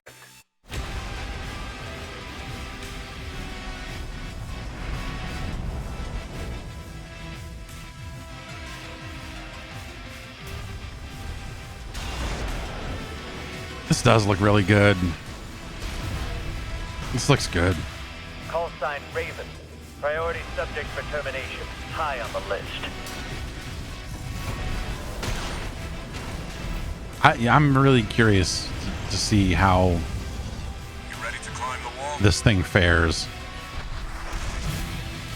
I'll admit I don't know a ton about it. I'm not going in with any expectations about, like, and certainly not as like a Longtime Armored Core fan, right? Watch out. Because they were always so unapproachable. I'm very curious to see, and yeah, I guess it's a couple days out, right? So, geez, that is soon. Memories form like scars. Cut deep enough. And they'll never fade. Or be forgiven. Yeah! I ran. I begged. I stole. But I survived.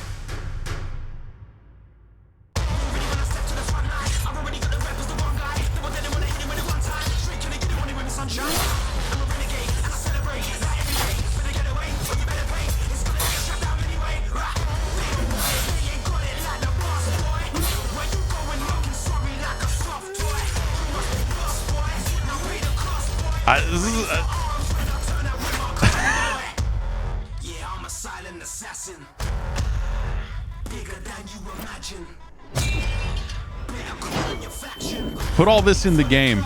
Don't just put this in the trailer.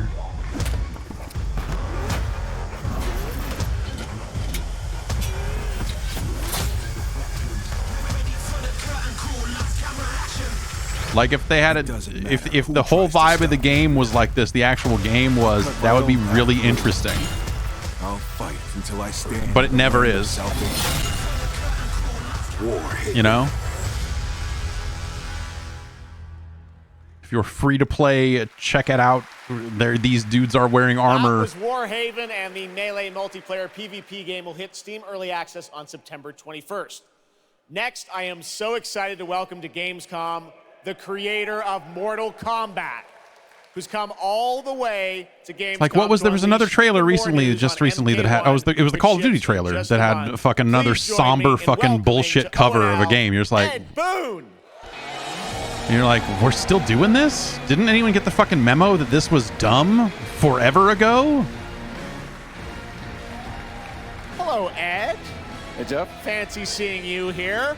Well, we had a lot of fun with you at Summer Game Fest revealing the first gameplay of MK, and I got to say, every trailer you drop just gets crazier and crazier. So what did you bring to Starfield Gamescom? as Rocket Man, that's right. Yeah. We brought another, probably our craziest trailer of all. You know, since we introduced the gameplay at Summer Game Fest, we couldn't believe the reaction people having to the game, and they've actually gotten their hands on the game, which has become even more exciting. I can't believe the crazy stuff people have come up with, combining the main characters and the cameo characters. It's been a riot. But this trailer we have here should give you an even better idea of just how insane things get with this game. He seems very happy, like very thrilled to fucking show off whatever this is. Such a great asset. You guys are going to enjoy it. Here it is, Mortal Kombat. This is supposed to have 1, new characters in it, right? Is this the last batch of new characters? Because they're alien and intoxicated to Earthrealmers, while our realms are at peace. Yeah, is this going to be like story mode stuff too? Prefer us to be at war. General Shao, Victor of the Tavarian War, conqueror of the Quatan Plains. All of Outworld is grateful for his service. All right. He's not a Khan. He's just General Shao. You would consign us to endless war. Better that than be Liu Kang's lapdog. Did not your illustrious father teach you that war is the last resort? Do not forget that, General. Oh, Sindel, right.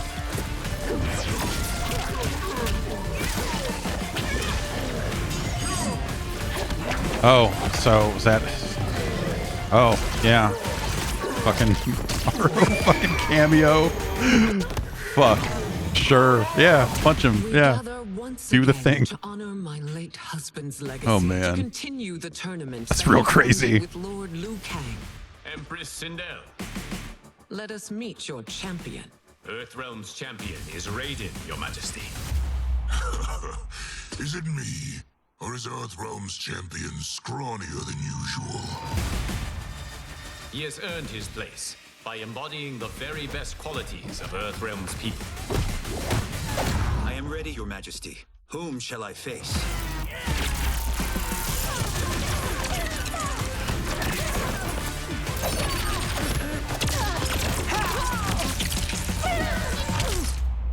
We will destroy your champion, Liu Kang. He will taste no victory.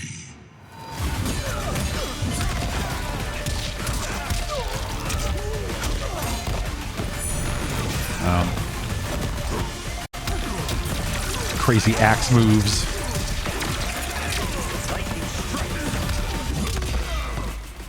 Shujinko? Or is that? Yeah. Shit, dude. Yeah, we're putting Shujinko into this. Why wouldn't you put Shujinko into it? He's a major character in the lore.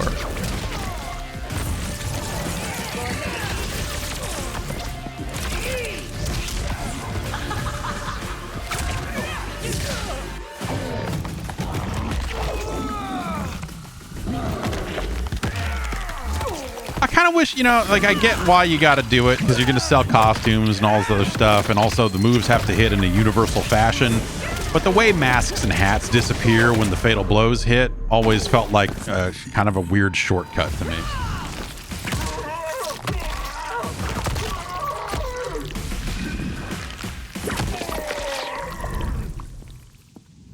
Who's your queen? You didn't even give him time to answer. I feel like that's kind of fucked up, to be honest.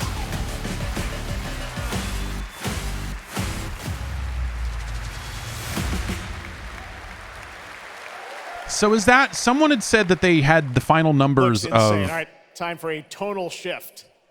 playables and cameos, and that there were not that many left to this turn-based grand announce. strategy game is about building and leading a nation throughout alternative history. Here is a first look at the gameplay. Yeah, the DLC, you know, whatever. I don't know anything about any of those shows, so I don't really care. I think the idea of John Cena being a character in the game is fun, and hopefully they play into that in some fun ways that go outside of like whatever the Peacemaker is all about. But you know. Let's go back to the beginning. There. Yeah, The people seem to really like world Peacemaker. I mean, people seem to like all that shit. I don't know. Okay. No thrones ascended. No history yet written. Just people waiting to be led somewhere extraordinary by you.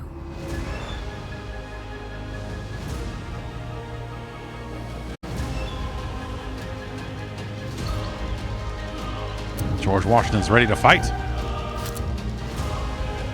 and build farms. Will you be wise? Will you inspire?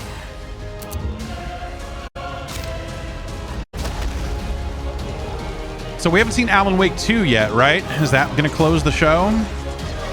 Or will you conquer?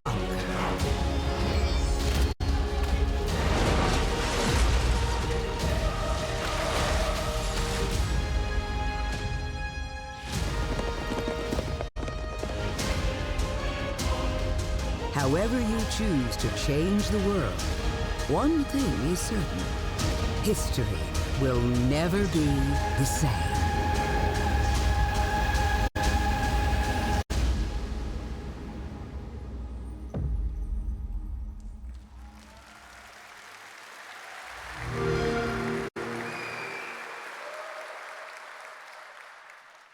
Blizzard has had a long history here at Gamescom, and in its latest game, Diablo 4, it arrived in June and will be supported for years to come with seasonal content. Years to come. Don't Season of worry. The They'll get it Malignant there. is now underway, but in a bit of a surprise, we're now about to share with you the first news on the next season coming this fall.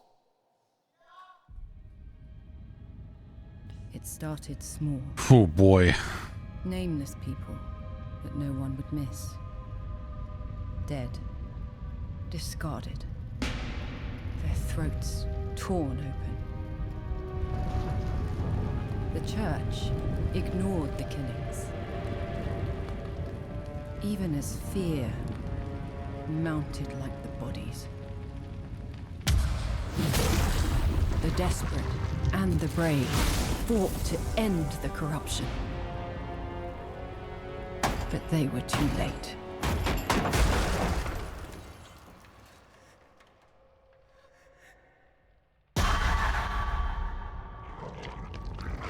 It changed them.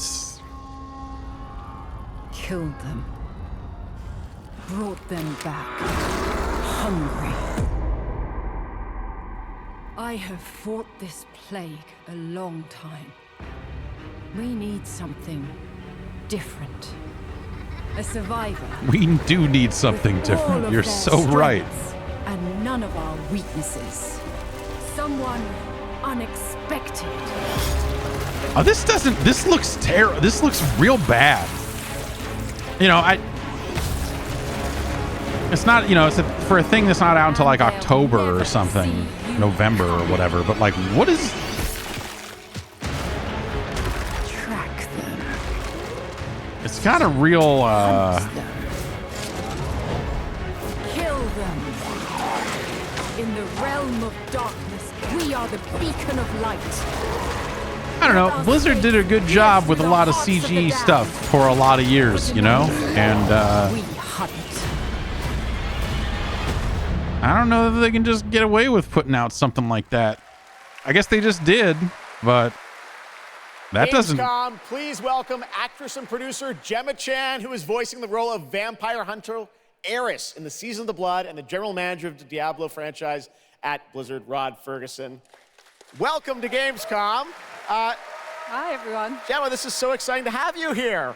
Welcome to the video game world. I know this is your first video game, right? It is. Thank you for having me. It is my first video game.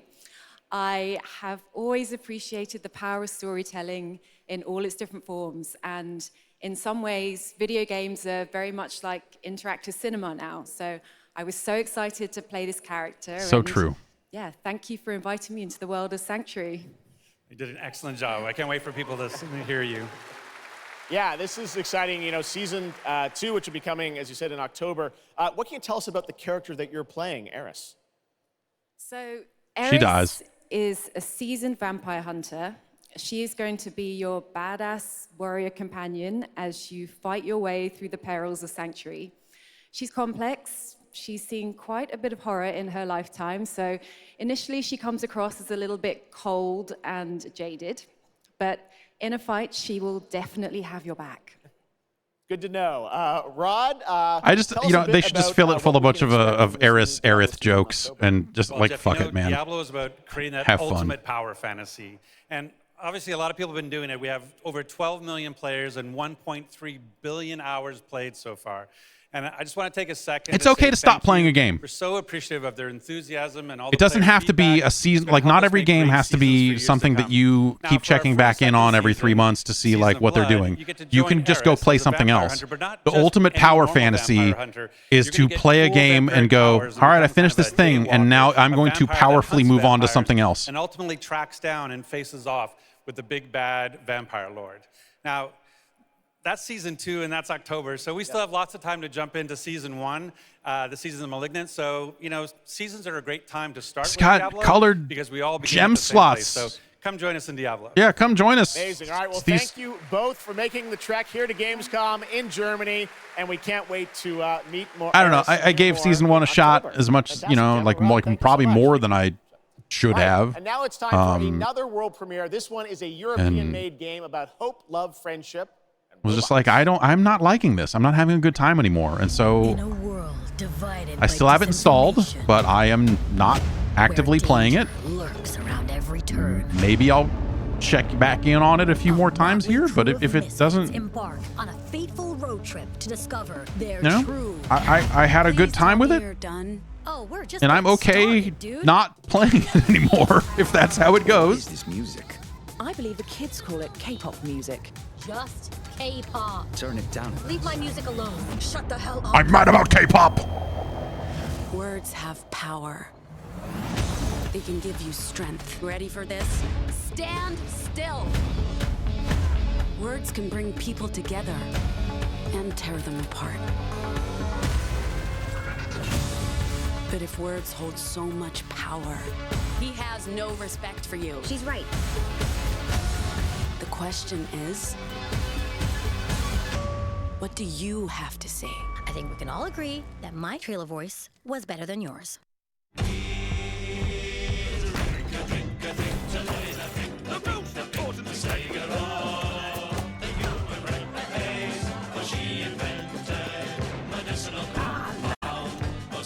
Well, this looks fun.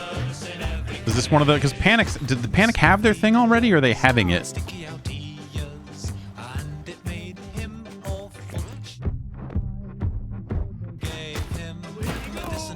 That was the Panic logo, I believe.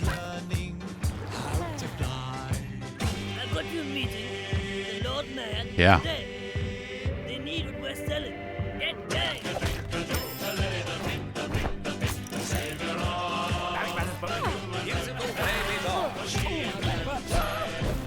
Okay, yeah.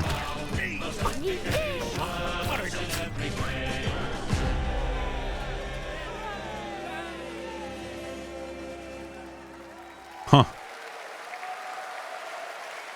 That looks cool. That's a really fun indie game. Thank goodness you're here. And now to completely shift the tone again, I'm here with Sam Lake, who's going to take us to a very dark place with Alan Wake 2. Sam, welcome to Gamescom. This game is coming out in October, and we've had so much fun. We announced this a few years ago at the Game Awards and at Summer Game Fest. We met Saga Anderson and heard a little bit of her side of the story, but everyone's been asking me, and I'm certainly expect you, what about Alan's story? What can you tell us about what it's like to play as him? Tonight, I think it's finally time to answer that question. It's a text adventure. You just write a book. Thank you for having us here, Jeff. Yes, finally, it's time to show our title character, Alan Wake, and his struggle to escape the nightmare dimension of the dark place, where he's been for the last 13 years, ever since the first Alan Wake game. It's a long time. We've been waiting a long time to play another one. We're going to see some footage here. I was really impressed with this when I saw it in June. I just, you know, like the dark place is a dream reality, and it keeps drawing from Alan's mind, his thoughts, his fears, his writing, and he comes from New York City, and for years he has written crime fiction set in New York City. So now the dark place takes the shape of a nightmare in New York City, and otherwise known as we have used New York different City mediums in our experience, in our games for storytelling, live action for sure. This time around, we've integrated live action seamlessly into the experience to show the dreamlike nature of the dark place. This game, I cannot wait. We don't have to wait too long. It's coming in October, but let's take a look now at the brand new trailer for Alan Wake 2. The stuff he's talking about, you know, it looked like kind of the next step forward with some of the stuff they did in Control in terms of, like, you know, putting shot footage into and onto the environment and stuff like that, you know, like. But trapped by the genre, we're all ripped to pieces along the way. No! But, you know, maybe this is actually totally. And this on the show. He's here to talk about his latest book. It'd be great if, like, all the Alan Wake stuff was just like Dragon's Lair style QuickTime events. Push A to respond to. Desperately trying to find the manuscript of a novel he has forgotten he's written. Did you write these pages, Mr. Wake? I'm trying to remember it. You're the killer, the cult leader. No! You've got the wrong man!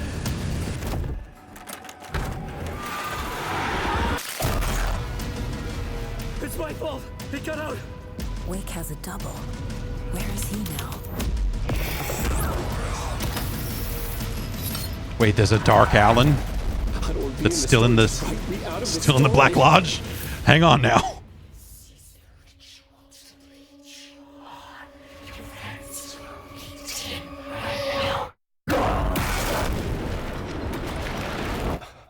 Yeah, look at that shit. Fuck yeah.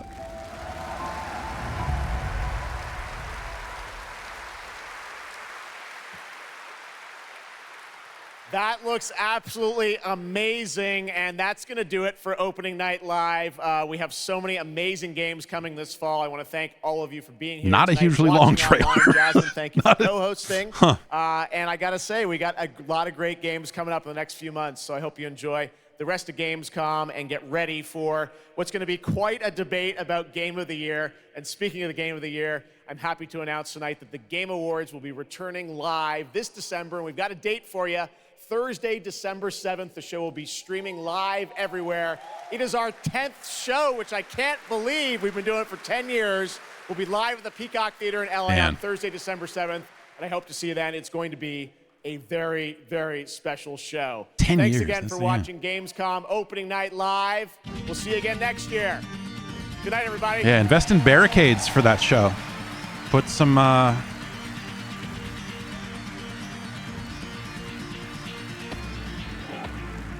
the security thing is it's a concern. You know? It's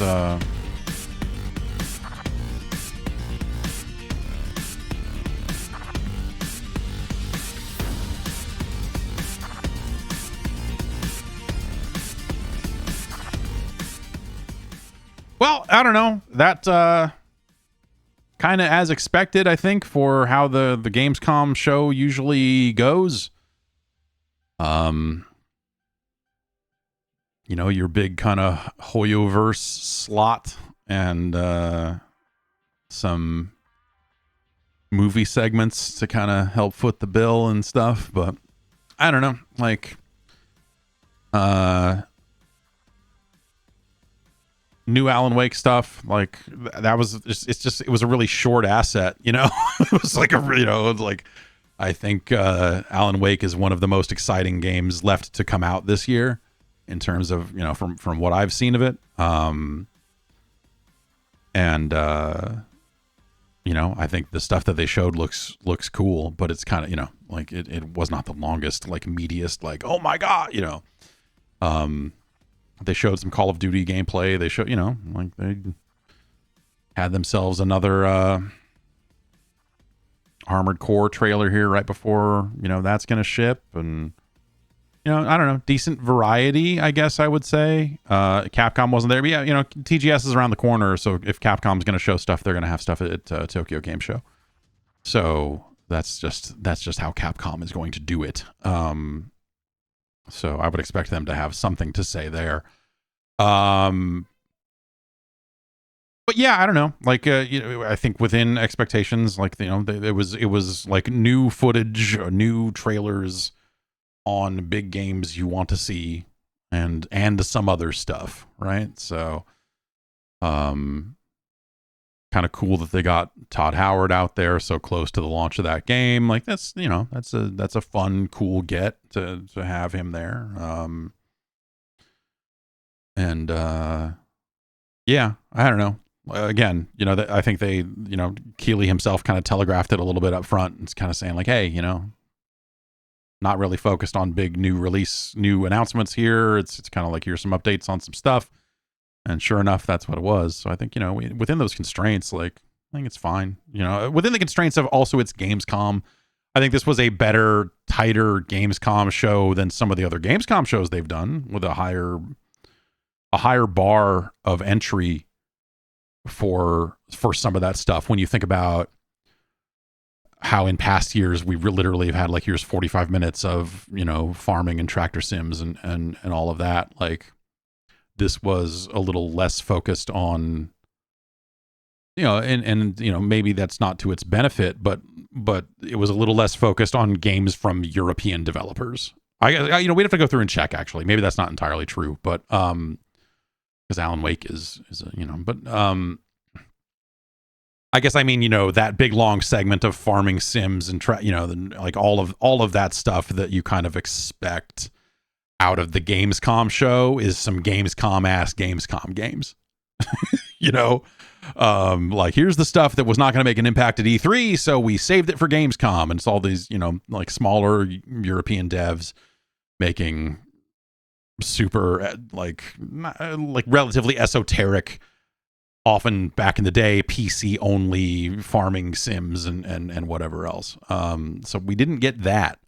But yeah, I don't know. Maybe that would have been fun. Maybe that's not at the show. Maybe they announced it and they haven't shipped those games yet. So none of those games are actually ready to go.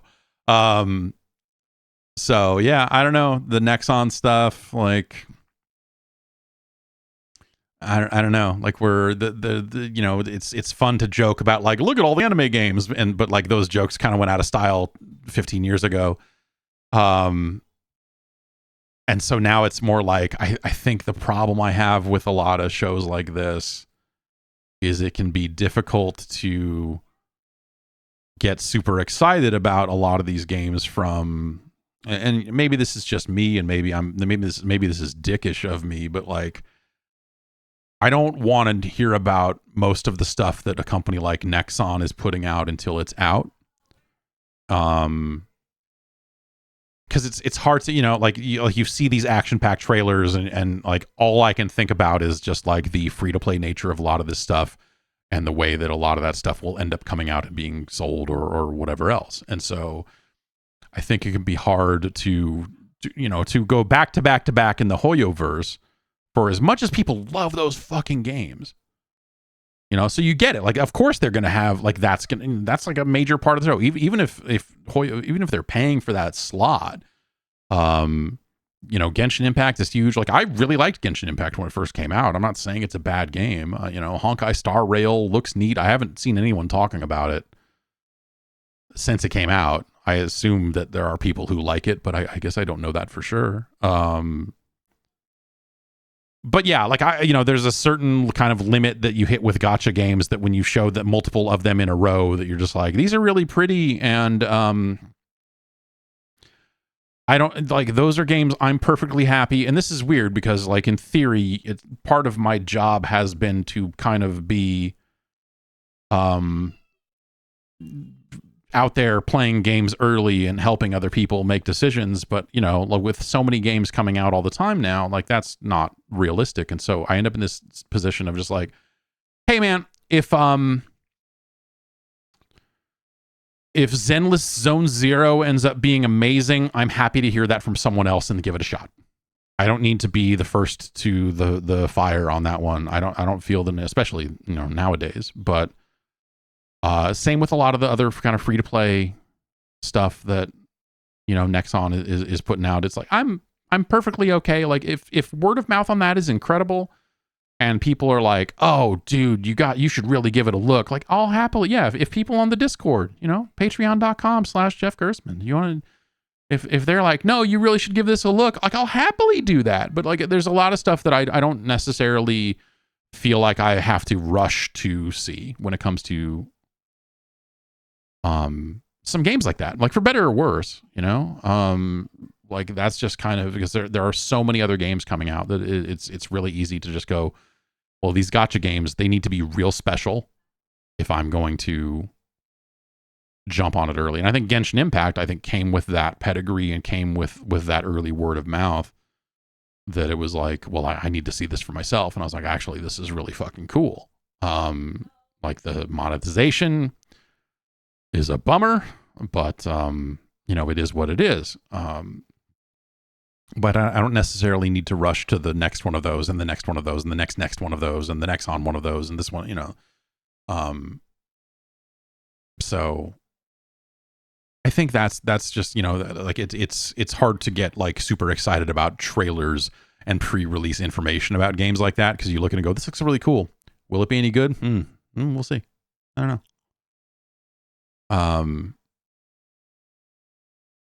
Again, you know, like, maybe that's unfair. But I just think, you know, we're at a point now where there are so many games coming out that everyone, even teams of 20 people covering games, 20 editors and producers and whatever, have to pick their shots, right? So even they're having to make calls like this. Me by myself, you know, I make a lot more calls like that, of course. Big Bang Blitz says, I play PSO2 constantly. See? Exactly. Just cut to the chase. Play the good games.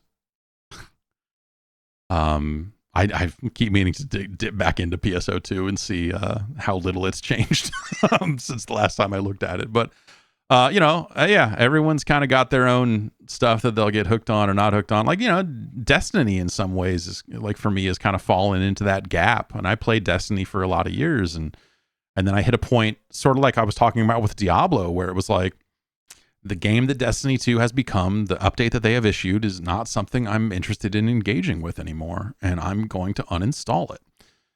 And that was the first time since Destiny 2 has come out that I have not had it installed anywhere, which initially felt weird. But no, I got to a point where I was like, I'm good here. I've had hundreds of wonderful hours with the Destiny franchise. I am certainly open to getting back into Destiny at some point in the future. I don't know that this stuff that they announced this morning is necessarily going to be the thing that gets me back in, but we will see what the final shape entails. And so we'll kind of see. But Diablo, same situation. I think them getting out there and talking season 2 when season 1 has not been super well received. I guess they got to keep moving, right? I guess that's you got to look at it and go like, well, if there are people that are unhappy with season 1, we've got good news for you. Season 2 is right around the corner. Maybe they just, that's the nature of it. You just keep moving, and maybe you'll get them next time. And, the game's always getting better because we're always making improvements and doing this and that and whatever else. They're going to, eventually you won't have gems in your inventory and people will go, yay, and whatever else. But yeah, I don't know. I finished the campaign in Diablo 4 multiple times. And so when it came to season 1 and starting a new character yet again, I was like, I am not having a fun time with this, and so I'm going to stop. And that doesn't mean, I think that a lot of people then turn that into, you see it with Overwatch 2. We're like, oh, we're review bombing Overwatch 2, how much we hate it and all this other stuff. I'm like, yeah. I guess that's a different situation since they decided to put a number on it and technically make it a different game, like quote unquote. But I don't know. I had a good time with Overwatch 1 and felt it was a pretty good game. And then I stopped having a good time with it. And so I stopped playing it. And for me, that was maybe like 30 hours in or something. Like, it didn't take long for me to go like, I'm done with Overwatch. And so I think that like when these games get review bombed and fans,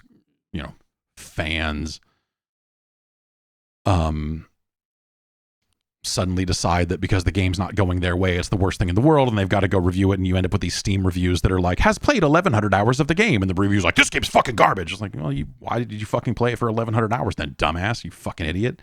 Stupid. You really fucked up, didn't you? Instead, know when you can come away with it and go like, hey, I had a good time with it. I don't like where it's going, but I had a really good time up until this point, and my time with the game is over, and lucky me, a zillion new games come out every day. And so I can go do something else. Don't go play Overwatch 2. I don't think you should. It's fine. Let them do whatever and fucking just go play anything else. There's so many other options out there. You could be playing Last Epoch. Is that any good? Again, it's been in early access since 2019. They're selling premium currency for it. It's also $35 on top of that. Yeah, I don't know. That's pretty good. All right, well, maybe I'll give it a shot. I own it already, so at some point I must have downloaded it and done something with it, but I don't know. Anyway, I'm going to get going. Thanks everybody for hanging out and watching. Tomorrow we'll play probably some Immortals of Avium. Let you give that a look if you haven't seen any of it. And probably something else, because I'm definitely not going to play that for a full 3 hours. And then on Friday, 8-bit Nintendo games, we will continue ranking all of them. We will continue on our quest to rank them all. Friday, 10 a.m. Catch it. Yeah, maybe we'll play some Quake 2. I guess I haven't. Yeah, I guess Quake 2's out. I guess I technically have not streamed any Quake 2. So maybe we'll look at Quake 2. And yes, Bomb Rush Cyberpunk, which yes, I have installed and haven't had time to get to. So yeah, that's yes, I was going to play some of that last week and then ran out of time. It looks good. I have a lot of thoughts about, my feelings about the original Jet Set Radio and all of that sort of stuff, and I have high hopes for this. And I'm worried. Oh, right, yes, Firewall Ultra is coming to PlayStation VR 2. They did say that they would send that over, but as it's a multiplayer game, they're not, they're not letting people play it early, I guess, or whatever. So, maybe I'll check that out one of these days. I don't know.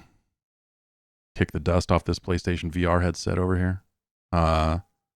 Anyway, in the meantime, take care, everybody. I'll be back in the morning. And I'll see you then. Bye.